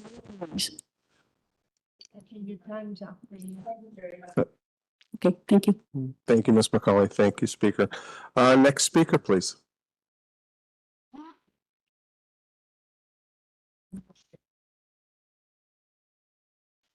Good afternoon. Will you need your first and last name and your address? Square. Okay, thank you. You have up to 5 minutes. You don't need to use it all if you don't feel necessary. But what you think is right. Go ahead. Changes, they want to make it 34 local, and we have had to address this situation because it will completely destroy my neighborhood. I have lived in my house since 1967. There have been many changes around me. I live between two rental houses. They have approximately 7 to 10 residents at any given time. At least 5 of them in each house have cars. There is room on each driveway for 2 cars, and the rest are parked on the street. That comes to 6 cars on the street for 2 houses. At 19 Merkley Square, they cannot park in front of their house because of the fire hydrant, so they park in front of mine. The house across the street was sold in the last few years. I believe they have renters living there with them because they have 2 cars in the driveway and 3 on the road on any given day and night. There are 9 cars parked on the intersection of Merkley Square. This does not take into account what is happening on the other 3 sides of the square, which are also rooming houses and numerous residents. I have had people from 19 Merkley park across the bottom of my driveway. I have even had them parked on my driveway. They don't seem to care. On seeing the plans for this house at 34 Merkley, I saw the same model as my house. I have to ask, where will 4 families put their cars? This street will be a parking lot. These are single-family dwellings with accommodations for 3 cars, 1 in the garage and 2 on the driveway, and the garage for this house is going to be eliminated. So much parking causes many problems for the rest of us. With all these cars clogging the street, there are times when my garbage is not collected. The truck drivers simply cannot see my bins, although they are properly placed. Someone comes along, parks and blocks them. They, however, make sure their garbage is visible. Then I have to ask neighbors across the street if I can place my bins beside their collection. He was quite peeved, so it is his car that got in the way. When the snow comes, they do not shovel. I pay a company to clear my walk on my driveway, and when my driveway plow comes along, their uncleared snow is pushed along to my walk where I paid to have it cleared. When the red plow comes along, they have to work around the parked cars and the snow they have cleared, and all that extra gets dumped at the bottom of my driveway. I am 81 years old and cannot shovel that compacted ice, so I am stuck. I hope I do not have a medical emergency because an ambulance could not get through. I don't want to move because of these conditions. I love my house and my neighbors, who are also householders. Irresponsible renters and roomers are making my life harder every year. A 4-plex renovation at 34 Merkley will cause even more damage to this neighborhood. More owners will follow suit, create rentals, and to the downward spiral of the community. Where once I worked and raised a family, where I would like to live out my years in a decent and orderly community. Thank you for listening. Thank you very much. Very clear. We have no questions. The next speaker, please. Okay. First and last name and your address, please. Cash at 15 Merkley. And I would like to apologize for the ruckus that my nasal drip caused earlier, and thank you for your kindness and concern. Members of the problem. You have up to 5 minutes, and just take your time, but try to stay exactly to the application. Thank you. Members of the committee, I would like to ask if any of you happen to live next door to a rat-infested rooming house. I hope not. Many of us do. A 4-plex renovation at 34 Merkley will, like the rooming houses, push on the road to become nothing more than a tenement degrading the neighborhood. I'm going to describe to you what a is like. I'm 79 and if you need help, I can walk on the either Pradeep or Ruth or Usha or Sandra or Ramesh or Divya or Pat and Linda here safe and comforted. I go near a rental where pizza boxes and used condoms have been blown about a unkept land for weeks, where burnt chairs on the ground outside and rats run through it. I see a similar future coming with the changes for the proposed for number 34. The problem with rentals and rental houses is they're not houses. The owners do not live there and certainly do not keep order. They fall into neglect and become an eyesore and a health hazard. Renters and owners are not invested in the property or the people who live beside them. They have no pride in it and do not hold themselves responsible as members of the community. What you get is 5 or 6 young men with fancy phones and fancy cars in a house, and then does one of them his carcass up to shovel the rock in winter, up garbage and properly secured against raccoons, or, heaven forfend, the grass slithering and sweep the sidewalk afterwards. Multiply that by 4 families in one bloated bungalow around the floor. We do have a proper boarding house on our street. The landlord lives there. The place is immaculate. There are no shenanigans in the watch, and I'm more than fine with that. If 4 apartments are shoehorned into the bungalow at 34 in the 1960s, the owner's not likely to live there or resultant in a certain squalor of cramped and crowded conditions. If you approve hatching these types of dwellings onto foundations never designed to hold and service them, I don't see real help for those lacking homes. I see slumlords on every street and the exploitation of whoever lives in these stationary cattle cars. And what I see out in all of this is greed. All the money out of renters are negligent, overreaching, absentee landlords makes for an extractive plantation economy. Renters don't have to plant cotton potatoes, but they sure get revenue squeezed out of them. Revenue that does not go back into upkeep, repair, or making the living space pleasant and comfortable.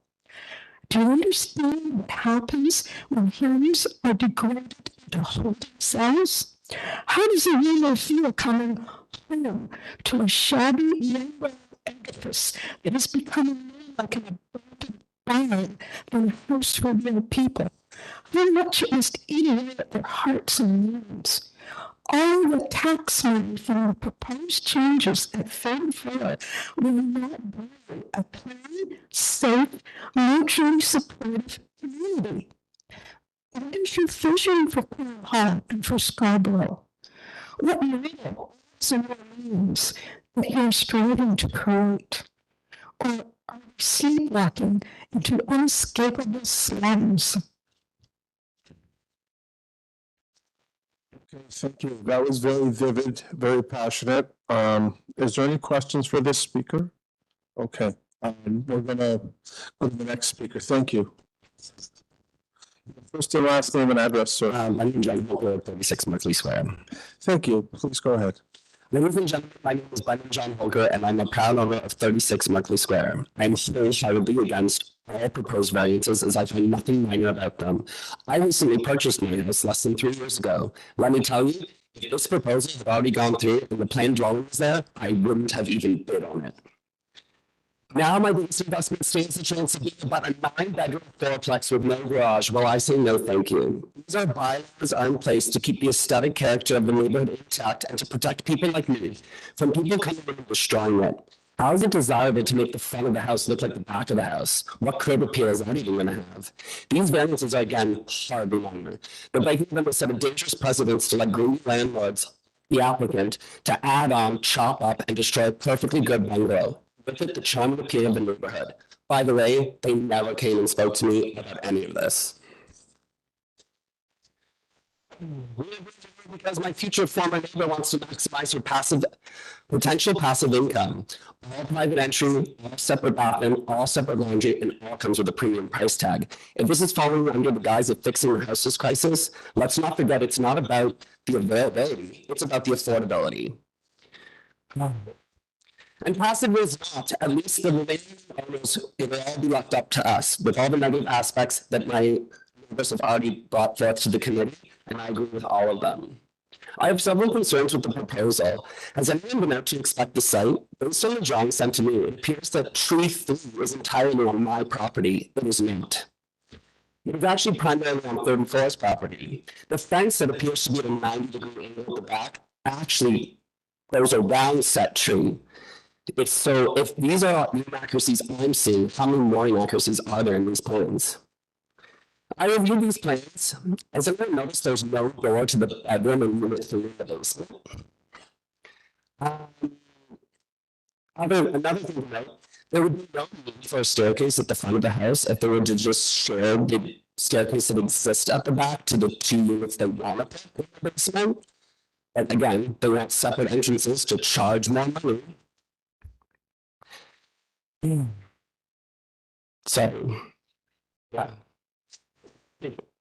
Furthermore, there's an existing bedroom in unit 4 that will have 2 doors to, you'll have to go through 2 doors to get to an exit, but there's nothing saying that they're going to be putting in egress. Another question I have is there's 4 new side windows going on the side of the house. Is there no need for a variance for this? I was under the impression side windows and bylaws and building codes are heavily enforced due to fire code and privacy regulations. So can anyone just add a window anywhere in the house? I understand the superintendent of cities made with the bylaws regarding fourplexes. But in order to do this and requiring multiple variances, is this the appropriate land or appropriate house to be doing this to? 9 bedrooms, and if you look at the plan, with an egress put in that unit at the front of the basement, it could easily put a wall up later, and it would be a 10-bedroom house. Not to mention they've taken the living room out of the existing 3-bedroom bungalow upstairs. So nobody's going to tell me this is not turning into a rooming house. Just look at that. The living room and the main part of the house is being eliminated and turned into a 4th bedroom. So I ask you members of the committee, if you paid over $1 for your house, $4,000 transfer tax that the city took from you, and $40,000 real estate fees, would you be happy with this proposal? Would the applicant herself be happy if her neighbor would apply for the exact same variances, or would she be standing in my shoes trying to get you to stop it? She won't even rent her 3-bedroom basement now, and once she leaves, we will be left with her passive income rentals next door to us.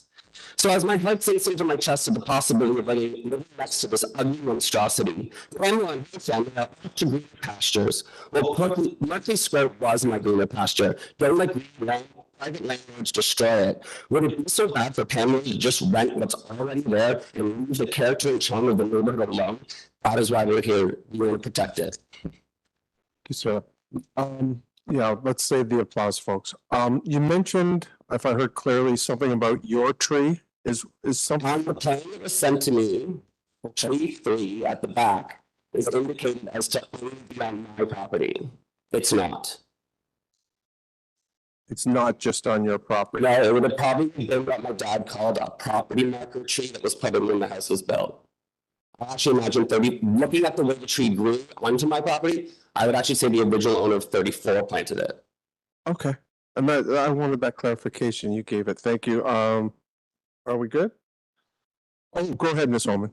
I have a quick question. I'm not sure if you know the answer. So the driveway goes to the garage, and then to the right of it, there appears to be like a parking pad. It looks like it was dug up. Was there have cars parked there? That's the parking his garage is full of those tools.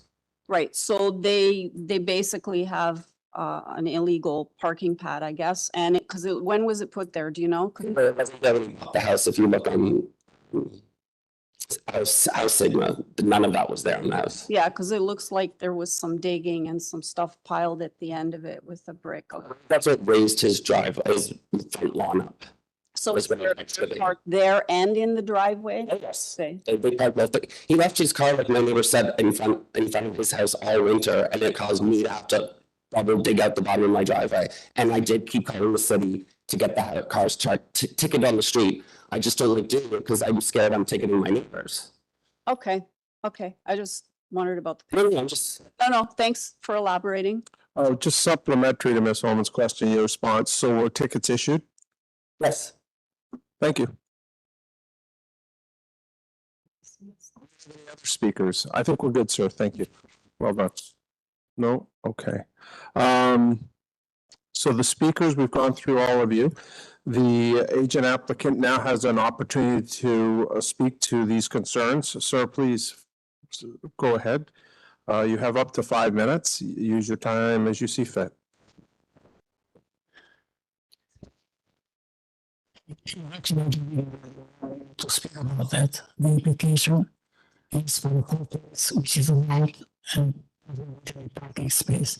Now, for some of the parking areas, but if the owner come there and he sees it and ask the owner to enter the house and say that there is no parking space here, then you move.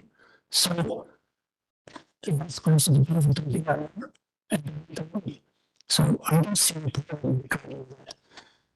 The other thing is that if we live with the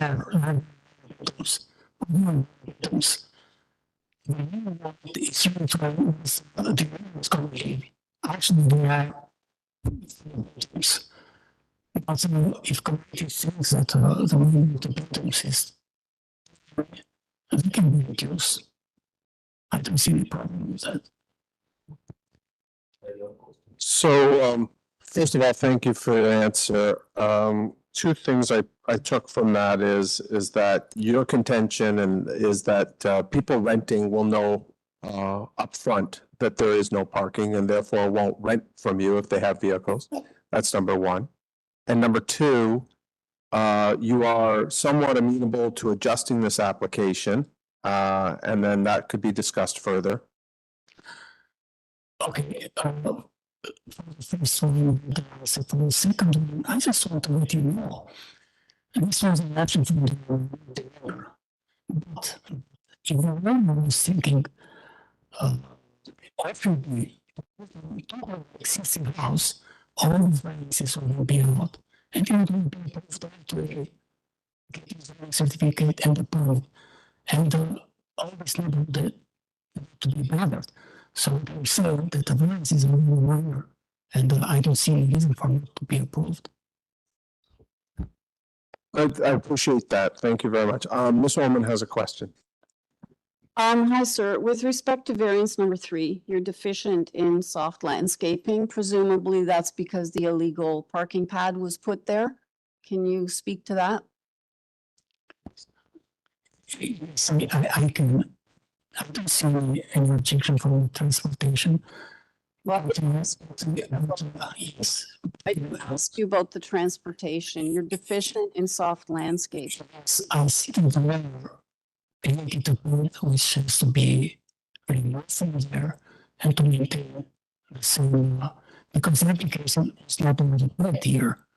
So when you go to the permit, the permit is going to be there. Okay, so regarding the soft landscaping, so it can be a better way, it can be a better way, it can be permeable with landscaping, which helps in the way. yeah, the city no longer considers permeable paving soft landscaping. Actually, it never did. So are you saying that if you made that all grass again, that you would comply with the softscape?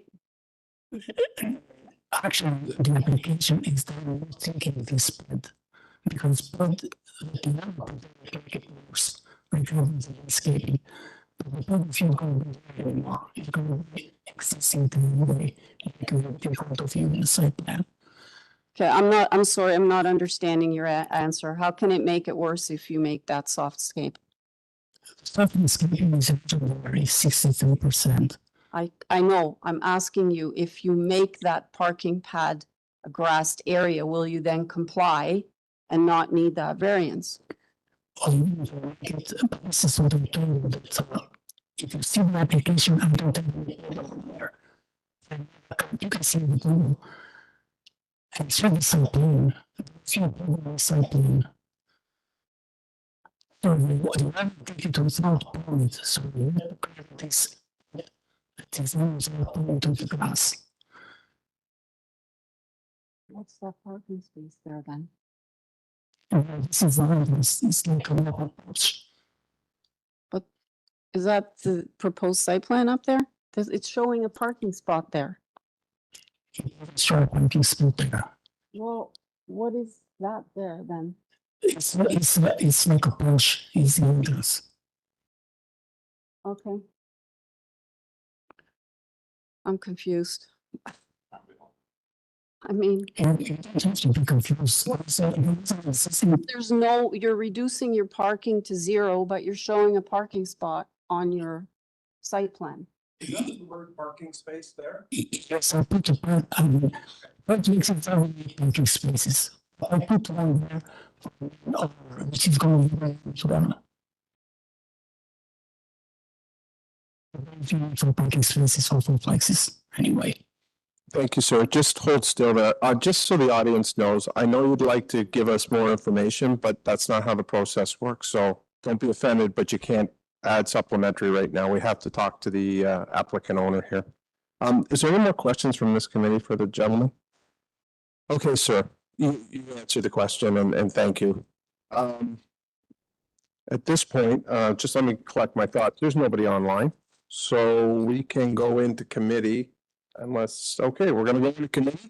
That means nobody can talk to us as we talk amongst ourselves and you listen. Who would like to lead the, I'll lead. I'm concerned. I'm concerned that this is the wrong application at the wrong location for the reasons of fitting into what's already in this community on this street. I'm concerned about the word parking space written on official documents, but it's not a parking space. I'm concerned that there is, and the point was made by some of the deputations and speakers today, that this could be a lot of people in a very small area. And while that can be approved through regulation and this committee, it's inherent that we also look at the context to which we put these multiplexes and fourplexes and triplexes. And I'm not sure this is the right location for this. I'm going to just hold my thoughts further and comments and listen to the other committee members, but I am on the fence on this. Anyone else like to speak? Ms. McCauley. Okay, I'll speak. Yeah, I hear your concerns. I hear your complaints. I also know that there is a desire to permit additional housing. But that doesn't mean it has to be on your street. There is a desire to permit additional housing throughout the city. The gentleman that spoke at the first, I thought was very good in that he talked about this being a conversion of an existing building. There's no new sewers, there's no new water systems, there's the existing utilities will have to be redesigned and upgraded. There's nothing talking about that. There's no fire exits that we can see. The engineering expenses to make this conversion are going to be quite significant when he actually gets to having to do it. This is not the best location or best way to get additional housing. This conversion isn't going to work. That's my comments. Thank you. Go ahead, Ms. Army. Well, I have a concern about the softscape, and I understand and appreciate the fact that the agent, talked about permeable pavers, but, we just had a session downtown, which forestry reiterated that permeable pavers do not count as soft landscaping, and it's 12% deficient, give or take 0.3. So I have an issue with that. I do agree with the comments that are made about the rooming house, and I find the variances for parking. It says parking spaces. The one variance says it's reduced to 0. And then the fourth one says there's a parking spot located in the front yard. I do appreciate a zoning review was done, but to me, it just doesn't compute. So I would not be in support of this application. Mr. Howell, go ahead. No, thank you, Chair. I don't have any other additional comment. I agree with my colleagues. Yeah. Okay, very good. I misjudged that. Mr. Khan, do you have any comment? Okay. So here we sit, and now the decision gets made. Ms. Oman, do you want to lead? Through you, Mr. Chairman, I feel that this application does not meet the 4 tests. And for the reasons I outlined, I would be moving refusal of the application. Thank you, Ms. Oman. Go ahead, Ms. McCauley. I agree. This application doesn't meet the 4 tests. It's not minor. It's not appropriate. I would second the motion to refuse the application in its entirety. Thank you, Ms. McCauley. We have a motion by Ms. Oman to refuse this application, citing the factors that she did, that it's not minor variances and that there's concerns with this committee. It was seconded by Ms. McCauley. All those in favor of declining the application? That's unanimous. The application is declined.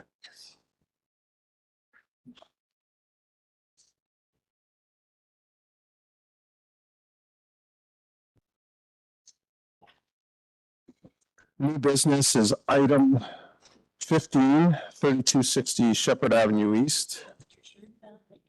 Oh, There's only 2 items left. 2 items. Yeah. Yeah. All right. 3260 Shepherd Avenue East. To permit the altered sizes of a number of the underground parking spaces for the 30-story and 11-story mixed-use buildings that are under construction. And I note in our paperwork that there's conditions of approval from community planning and also, of course, and I'm stalling here, my apologies, transportation review. And there are, sorry, and there is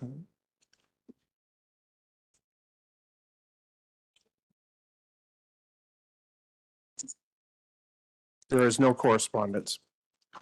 And no speakers. Do we have the applicant or agent?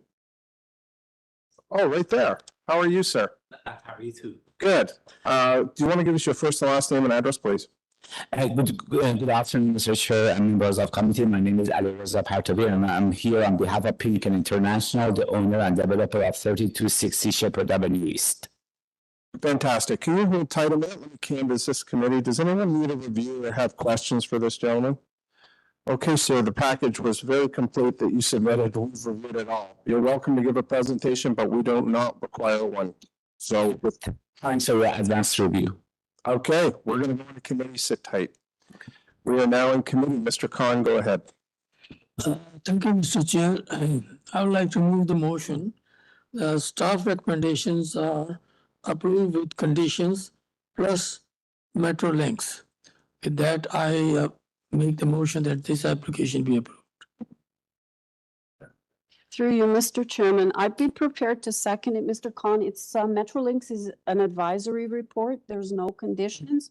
Okay, thank you. But I believe there's transportation report in the Right. supplemental agenda and then the planning report. So are you okay with that? Yes, Then that's right. second your motion. Agree. Okay, so that was good cooperation. We, Mr. Khan, with the motion to approve this application, subject to conditions of community planning and of course, transportation review, seconded by Ms. Ullman. All those in favor? That's unanimous. Motion carried. Thank you, sir. And finally, before break, we are now at,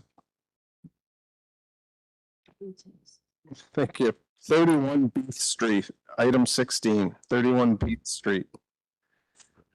Amended application, revised variance number 2. There's conditions of approval with community planning and urban forestry, and we have a well-dressed gentleman before us.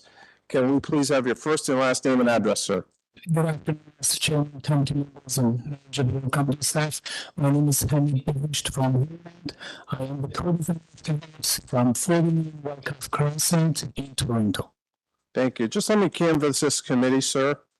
Does anybody require a presentation or have questions for the gentleman? Please ask the question. Sir, can you just speak to the forestry report, where they talk about if you don't modify the driveway, the tree removal is gonna be denied anyway, so how are you gonna deal with that? That's correct. I was in contact with our forestry representative. We had a phone call. And unfortunately, we had to leave for a parental leave for like 6 months. I am not sure who the replacement person would be.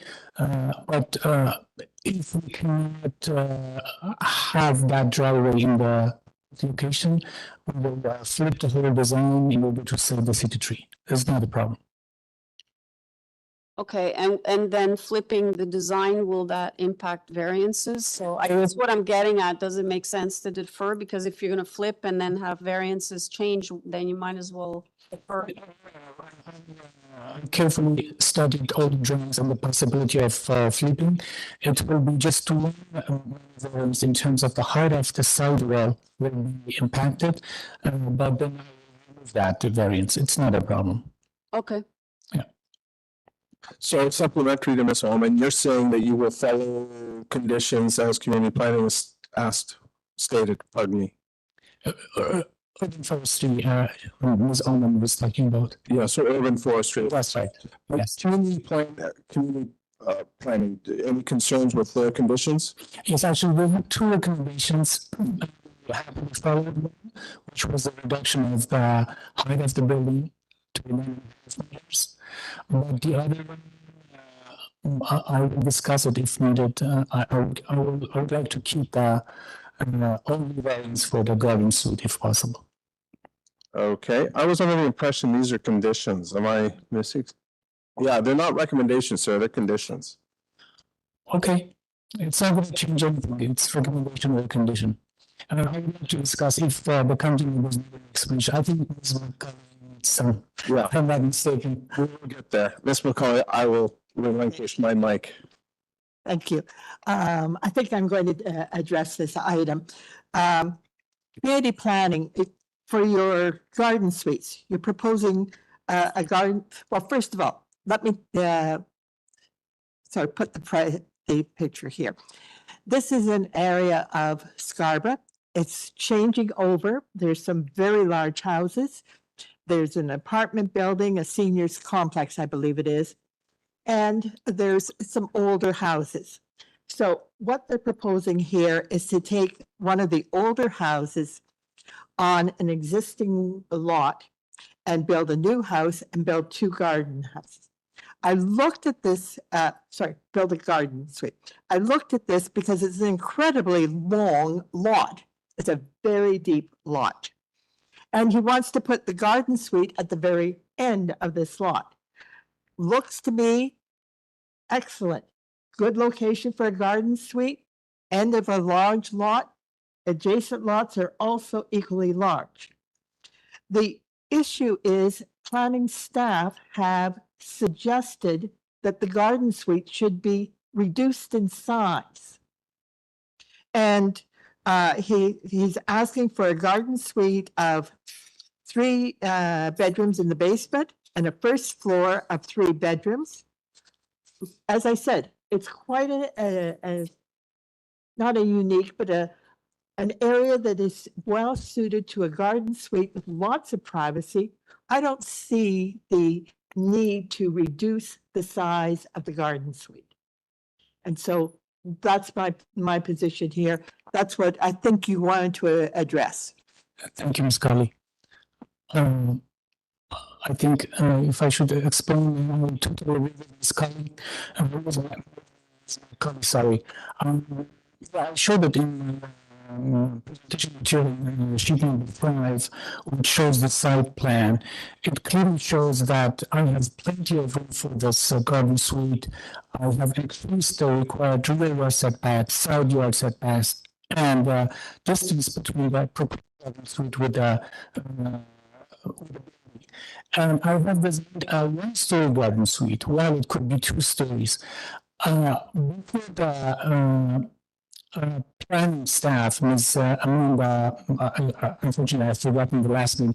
Before she wrote the report, I asked her several times for a phone conversation so that I could explain to her why I have designed a one-story garden suite, but a little larger in footprint. Unfortunately, she didn't respond to me, and she already wrote the report. My problem with planning was that they, for whatever reason, they decided to look at the empty half of the glass. We only have very full half of the glass to look at it here for this garden suite. It doesn't have any other issue except for the footprint. And as of right, a garden suite can have 60 square meter per story with 2-story high as of right. So 120 square meters in 2 stories. Well, I have proposed a square meter townhouse garden suite in 1 story only. So it goes, as Ms. McCollum said, it goes very well with the specific. It's large enough to have such a garden suite. So I really cannot see any reason for a recommendation or condition of the planning. Thank you. Go ahead, Mr. Khan. Thank you, Mr. Chair. Through you, sir, I just want to make a comment. I appreciate actually the planning staff for reducing the place. If the lot is larger and one can build naturally what they want, but there is a law, and that confines only 60 meters square maximum. And reducing from 99 to 70 meters square, I appreciate the planner who was doing this job. At least it does not become a reference in future that such and such property is 99 you allowed. I'm next door, you are asking 101. So this is good. I appreciate very much. Sir, you agree with that reduction? Mr. Khan, well, based on my experiences and my love to my job, when I design something for somebody, I always put myself in the shoes of everybody else, everybody who would be affected of my design. And in this case, I put myself in the shoes of the neighbors. Although a 2-story garden suite is allowed, but I didn't want a 2-story garden suite to be there. So that's why I reduced it to 1 story only, but increased the size a little bit. So in my opinion, a square meter 1-story garden suite for everybody is much better than a 120 square meter 2-story garden suite, which is as of right. I mean, I can easily agree with this recommendation or condition and have 17 square meter for each story. But then if I can increase it to 2 stories, but I believe it's not good for anybody. Thank you. Just before Mr. Howe, I will say that there are, as we all know in this committee, no letters of objection from the neighborhood on this. Go ahead, Mr. Howe. Thank you, Chair. I'm actually happy that my colleague, Mr. Khan, raised the issue of the bylaw and the law. I do believe under Section 6 sub 1 of the additional units, residential units regulation, a parcel with 3 residential dwellings can now permit 45% of the service to be covered by buildings and structures. Now, if we can pull up the site plan that the agent prepared, I believe the garden suite, yep, at the bottom left, the garden suite and the residential unit combined is about 38%. So it's within the 45% limit that's permitted by the regulation. So I actually don't, in sum, I don't have an issue with the garden suite because it's within what the regulation permits. Thank you. Well stated, Mr. Howe. Okay, so are we clear? Yes, we are. Thank you. I think we should go into committee now because there are no speakers to this. How do you feel? Just for everybody's information, I was in the area 3 times personally, and I talked to, I delivered letters to all the neighbors which will be affected by this, and I talked to 3 of them. Nobody had an issue with any of the variances. Very good, sir. Thank you. Give us a minute. Deputy Treasurer, I'm imagining and believing that all the notifications were properly done in this to the community. Through the chair, yes. Great answer. So we're in committee now. I'll lead the way. Ms. McCauley helped me in my decision making, and then it was definitely supported by Mr. Howe's accuracy with respect to percentage, and I have no problem with the application. Mr. Khan, do you have something you'd like to say? No? Okay, go ahead, Mr. Howe. Thank you, Chair. It looks like we're ready for a motion. Looking at the variances as amended, holistically, it feels minor and appropriate for the community. It meets the 4 tests of the Planning Act. With respect to the community planning's recommendation, the agent has helpfully reduced variance 2 to 9.5 meter and now complies with what community planning wishes it to be.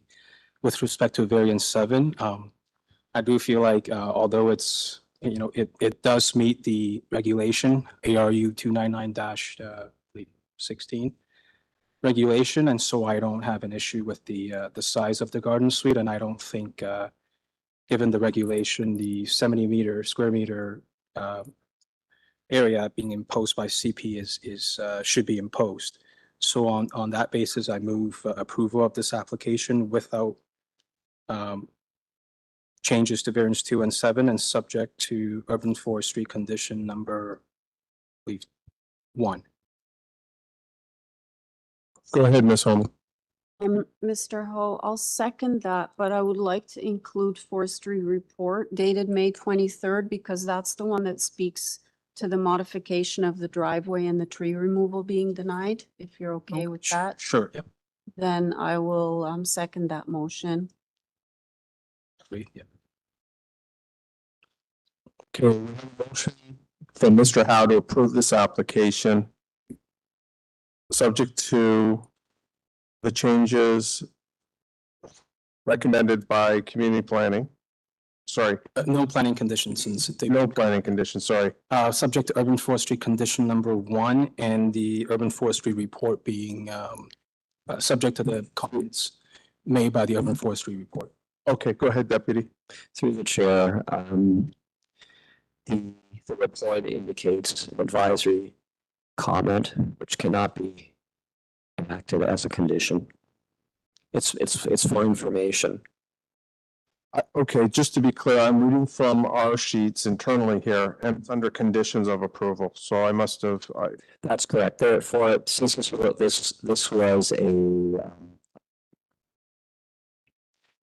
there was a memo that had an advisory. There was also a chart, a table that indicated the condition. That's very useful. Thank you. Go ahead. Through you, Mr. Chair, Mr. Secretary Treasurer, can we put that as a note then that the applicant agent was advised of the comment in the advisory report, just so it's on the record? That's fine. No, it's also in the agenda package as well. But if you wish, I just want to make sure that if the tree is I mean, he has to work it out, but just that's fine. I think for clarity, I think it'd be good. Thanks. Thank you. Moved by Mr. Howe to approve this application, seconded by Ms. Ullman with conditions under urban forestry. All those in favor? That's unanimous. Motion passed. Take care, sir. Thank you very much, Mr. Chair. Come to me, and come to staff. Thank you. I think, ladies and gentlemen, we're going to take a break. And Deputy, are we looking at a 45-minute? Or what's yours? Through the chair, whatever the committee wishes.